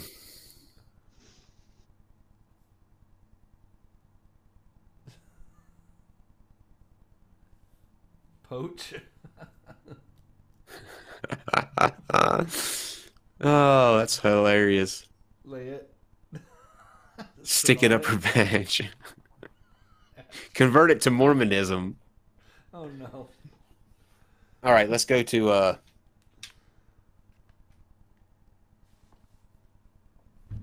Let's go. Mr. ID says evolve it. Evolve it. Okay. So, Dave, can we pull up a browser? Yep. All right. Here are the answers for you and Steve. You'll just answer yes or no to this. Do you think pedantry ASMR exists, Steve? No, I don't know what that would even mean. Dave? Yeah, that doesn't. It's a nonsense statement, so probably not. Okay. Yeah, it's not a word. I mean, it's not a sound. I mean, it could be included in a title, but All right. SJW ASMR. yes. Well, that's a title too. Dave? But, Definitely. but that's Definitely. yeah. Think Cocaine ASMR. Oh yeah. Oh, definitely. That's a no-brainer. There you Okay. go. There's Probably some most of cocaine them. ASMR on the show right now. Yeah, And there you and scrambled ASMR. Scrambled? Yeah. I'm gonna go with yeah, because somebody might make some scrambled eggs at ASMR. breakfast. Dave? Yeah, I would say yes. So Okay. Yes to All right, let's find out. First All up, right. pedantry ASMR. Pedantry. Get up in here and type here. This is being. What are they gonna talk about for pedantry here? I don't know, If it but exists. at least if it doesn't already exist, you would be the one to put it out. I'm not a pendant. Is there Huh. such a thing? I can't read this. Does it exist, Dave? No, the English pedant ASMR whispers in different languages. There's nothing here. Wait, did you say the English pedant? Yeah, but that's the guy's name. That's not. I don't know if it's his ASMR. Yeah, that's the first. That's the last name. Or Click at his least that's profile, that's see a name. Well, we'll click on it and see what happens. He's got one video. It's in Arabic. It's terrible. It's tapping a book. Okay. Yeah, I don't think so. I'm gonna go with no on that. All right. That's All right. So now SJW ASMR. SJW ASMR. Social Justice Warrior ASMR. Boom. There. I can't even read that, but I can tell you that probably is. Let's see what it has to say. Okay, let me get the browser back on here. Across the street. If you were attractive, it'd be okay, but because you're ugly, it's just fucking creepy. Fucking men. Cisgender white men. If you were a woman, you'd be better. This is not in ASMR, general, like, you'd you be a better understand the person if you concept. weren't white. I'm gonna have your ass destroyed on social media by the end of the night. I promise you that. Life fucking sentence, bitch. Disgusting, privileged, Caucasian, cis, Homo tries. sapien male. Look at yourself. Yeah, Standing but he's and got to do it ruining in the beautiful ASMR. planet Earth. Rolling. Let's see if there's a better one. Because there's. If you did an ASMR, it'd actually be pretty good. Was that say feminism? What? ASMR? Hey, anti-feminists.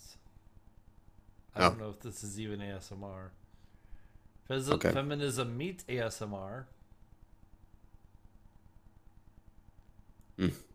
Okay, so once gonna again, Little Dave is here to Oh, this lecture would be us great. about It's feminism. Take it away, It's dude. computing. ASMR videos are sexist. What? Okay. Autonomous sensory meridian response. The videos with all the whispering. No. We definitely don't. That's computing. Let's move forever. on. We'll count that as a no. That's Let's go to cocaine ASMR. computing forever. It's actually. This one has to. I still think SJW ASMR exists. It's just we haven't looked hard enough. But yeah, cocaine has got to exist. Somebody's got to be doing coke on a mic. There's all these. Actually- Eric Clapton's. Dave, if you look in the live chat, Dr. Zayas has just posted a link to pedantic ASMR. He has. He has indeed. Well, let's find out. Was there any cocaine ASMR? Actually, this Oh. is feminism ASMR, which is I would count as more SJW. SJW. Yeah. Yeah. What's that got to do with cocaine? That has nothing to do with cocaine. We haven't got to cocaine. Oh, Cardigan Broadmoor. Check out my Keenisms picture book on Amazon. I've actually seen that. That's hilarious, by the way. So yeah, Yes, Dr. Zayas you should said definitely. cocaine is the opposite of ASMR. I mean, how would you do ASMR and cocaine? you'd be high as fuck doing ASMR. I don't know. Just talking really quiet, like 1,000 miles an hour. This is exactly what I thought it'd be. Yeah. Oh, sorry. The link is for feminism ASMR. My bad. Yeah. So SJW, yes. Cocaine, yes. Yes. Pedantic, no. Bone cocaine. Oh. Boom. Cocaine. Yeah, Dave. People in the live chat said that all you typed was cocaine, not cocaine ASMR. Yeah, I saw that. I caught that. Boom. Okay. Cocaine. Cocaine. Cocaine. There you go. Snort it. Snort it up your nose. There you There it go. was. Cocaine ASMR. Cocaine in a song. I bet he's got a really clean room though. All right, Oh yeah. scrambled ASMR now. scrambled.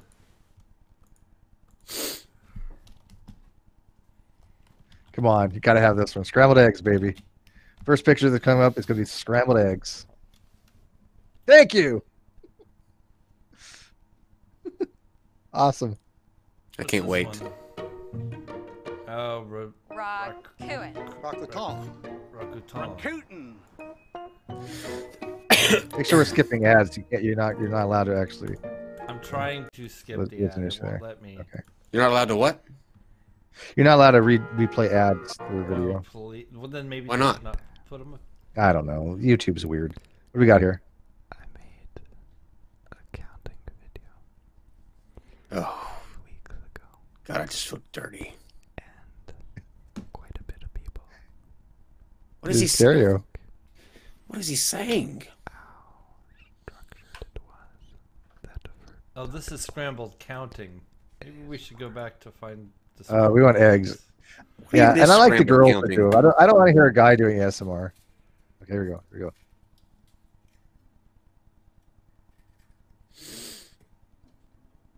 go. Oh, this is so good. This is so good. This is ASMR, folks. At its finest. 3 There you eggs. go. This is awesome. 3 eggs. Yeah, mix it. Let's see how he makes it. He's gonna put milk in. No milk. He's a fluffer. Where's the milk? I don't think you need. Where's the salt and pepper? This is so weird. It is. You gotta weird. put milk in.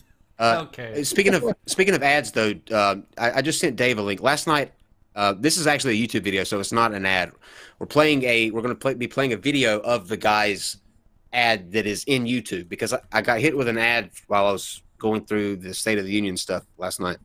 But this ad is the greatest fucking thing I've ever seen in my life. This is for a lawyer in Kentucky, okay? Now just watch this. Through the ages, mankind has suffered at their hands.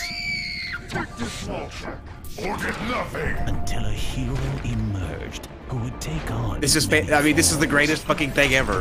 In his eternal quest to make them pay.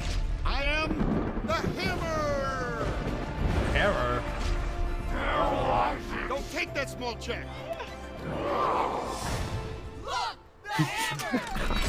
Time to pay up. I want this guy as my lawyer. This is a hell of a He'll fight for you. This is a hell of a gold digger ad. I mean, look at it's the greatest fucking ad on the planet. Lawyer ad. Oh my Kentucky god. Justice. Kentucky Justice. Isaacs and Isaacs. All right, Isaacs and Isaacs. That is how you do an ad right there. Hammer, like, I want you as my lawyer, please. Oh, wait, I want to see that ad. Wait. I want to see the next ad, god damn it. How do we that ad is fantastic. Best of both worlds. How about we get 2 sport legends? Okay, well. Still better than any Michael Bay movie. Got me all excited for nothing. That's just like got me all titillated. Why do I hear somebody was molesting Bart Simpson? That's how you do an ad. Like, that's how you do an ad, even for a law firm. Like, do you know what that probably cost? Oh, all yeah, the people. He even had a little short person in it. Like, he thought of everybody. Well, what was it back in the day? Hollis will work for you, or something, or I'm trying to think of something. The cheesy lines of all time for lawyers. There's been quite a few. I remember Better Call Saul. Better Call Saul's good. That's a good show. Yeah. You know what? Okay. I couldn't get into it. I watched the first like 5. Maybe I'll try again. We'll see. I love Breaking Bad though. God, that was a good series. Yeah, Breaking Bad's one of the few series that actually did the ending right. Usually, series fuck up on the endings, like Dexter. Have you seen the alt? Oh, Dexter was the worst ending of all time. Oh, why would they do that? The producers should be shot because the producers are idiots. I'll tell you the alternate ending they should have had. The producers should be shot for what they did to Dexter. But there is an alternate ending for Breaking Bad. Have you seen it? I don't think so. It's only 30 seconds and it just changes everything. And I'll send it to you if you haven't seen it, so I don't spoil it for you. Yeah, I think I've seen it to me. Okay, I'll send it to you. And then It's one of those wait for it moments because you know, like what's going on, the same ending, and now the last like 5 seconds or something, or whatever, it's like everything changes. You're like, oh, that's good.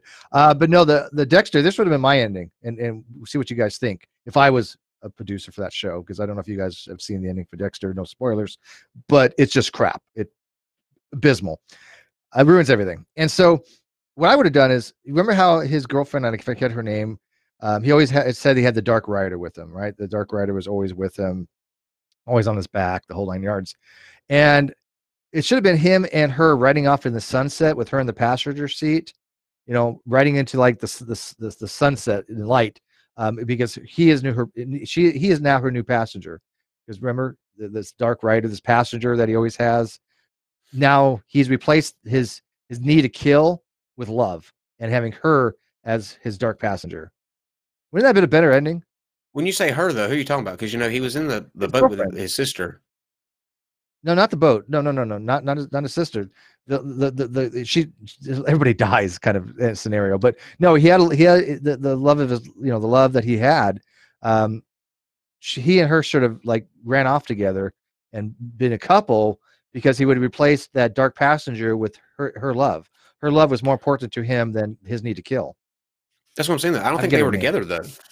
I don't think they were together, though. His girlfriend? Yeah, well, the first one he got was killed in the bathtub. Right. Yeah, I'm talking about the blonde, the one that kills herself, the one that poisons people. I mean, it was. I don't know. I thought the series finale was crap. It was, and here's how it should have ended, though. He should have just taken his. Well, that would ruin things if people haven't seen it. If you haven't seen it, go watch it. I'm not going to ruin it for you, but they should have ended it. I can't say it without ruining it. I know it's just one of those things. They should have did the flashback. They should have did the fucking flashback. That ruined everything. I thought that was going to be a convenient mic going out second. Somebody said The Sopranos in the live chat. That ended horribly. I never watched the series, but I did watch the final episode, at least the last part of it. I mixed things on it. The Sopranos was an amazing series. Like, it was phenomenally done, but the way they ended it just irritated me. I'm interested to see how they're going to do Game of Thrones. Somebody says the worst series ending was Lost. Yeah, never saw Lost was an abortion. Lost started off with potential, and they got so convoluted with the Dharma, and everything was unexplained. It just really, it basically. Can I do a spoiler on it if you haven't seen it? Sure. Doesn't matter if you haven't seen Lost by now and you want to, then you're gonna get spoilers. It's that old of a show. Yeah, I mean, it's just, I mean, they're in limbo. Nothing's explained. It's just like, it literally to me was like they wrote themselves with so many different narratives and pathways and holes. They didn't even know where to go with it at that point. It boils down to that they were all dead the whole time anyway. So yeah, they're like a state of limbo. Right. Does anybody have any thoughts on how Game of Thrones is going to end? It doesn't. They all Winds die. of Winters needs to come out. Yep, that's never watched one show of Game of Thrones. What? Nope, I will tell you the best ending ever. What was the best ending ever for anything? It was better than MASH. MASH was good.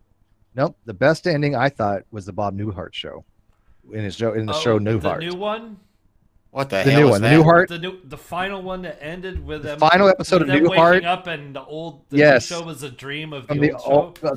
Exactly. Newhart was a dream of when he was on the Newhart show. That was the most brilliant freaking ending of all time. Yes, I would agree with that. That was hilarious.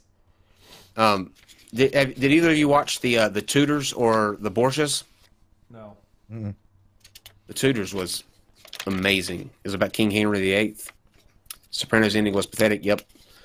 Yeah, if you haven't, first 4 seasons of Game of Thrones is good. All the seasons of Game of Thrones is good. Such a good series. Yeah, this past season was just, I couldn't breathe after each episode. Now it's coming back. I'm so excited. MASH did have a great ending, though. Oh yeah, he's like the helicopter. the helicopter's flying away, and it's all spelled out goodbye. Goodbye. And You know who else had a really good ending? BJ Magnum White. PI. Yeah. Magnum PI. That was a good show too. Do you know that the episode for the last episode of MASH was actually filmed first in the season, or at least near in the beginning? So they already knew the ending that whole entire season. But anyways, I know it's a good ending. I got a real good ending for us. This show. Mm-hmm. So. Yep, The Tutors was awesome. A real good ending for us. So yeah. How do we want to end this? Let's end it with a line from. Let's end it with the last line from Dexter. Let's see what that was. I just think that'll be fitting, whatever it is. Okay. Here we go. We all make rules for ourselves. It's these rules that help define who we are. So when we break those rules, we risk losing ourselves and becoming something unknown. Who is Steve now? Who am I? Is this the beginning or the beginning of the end?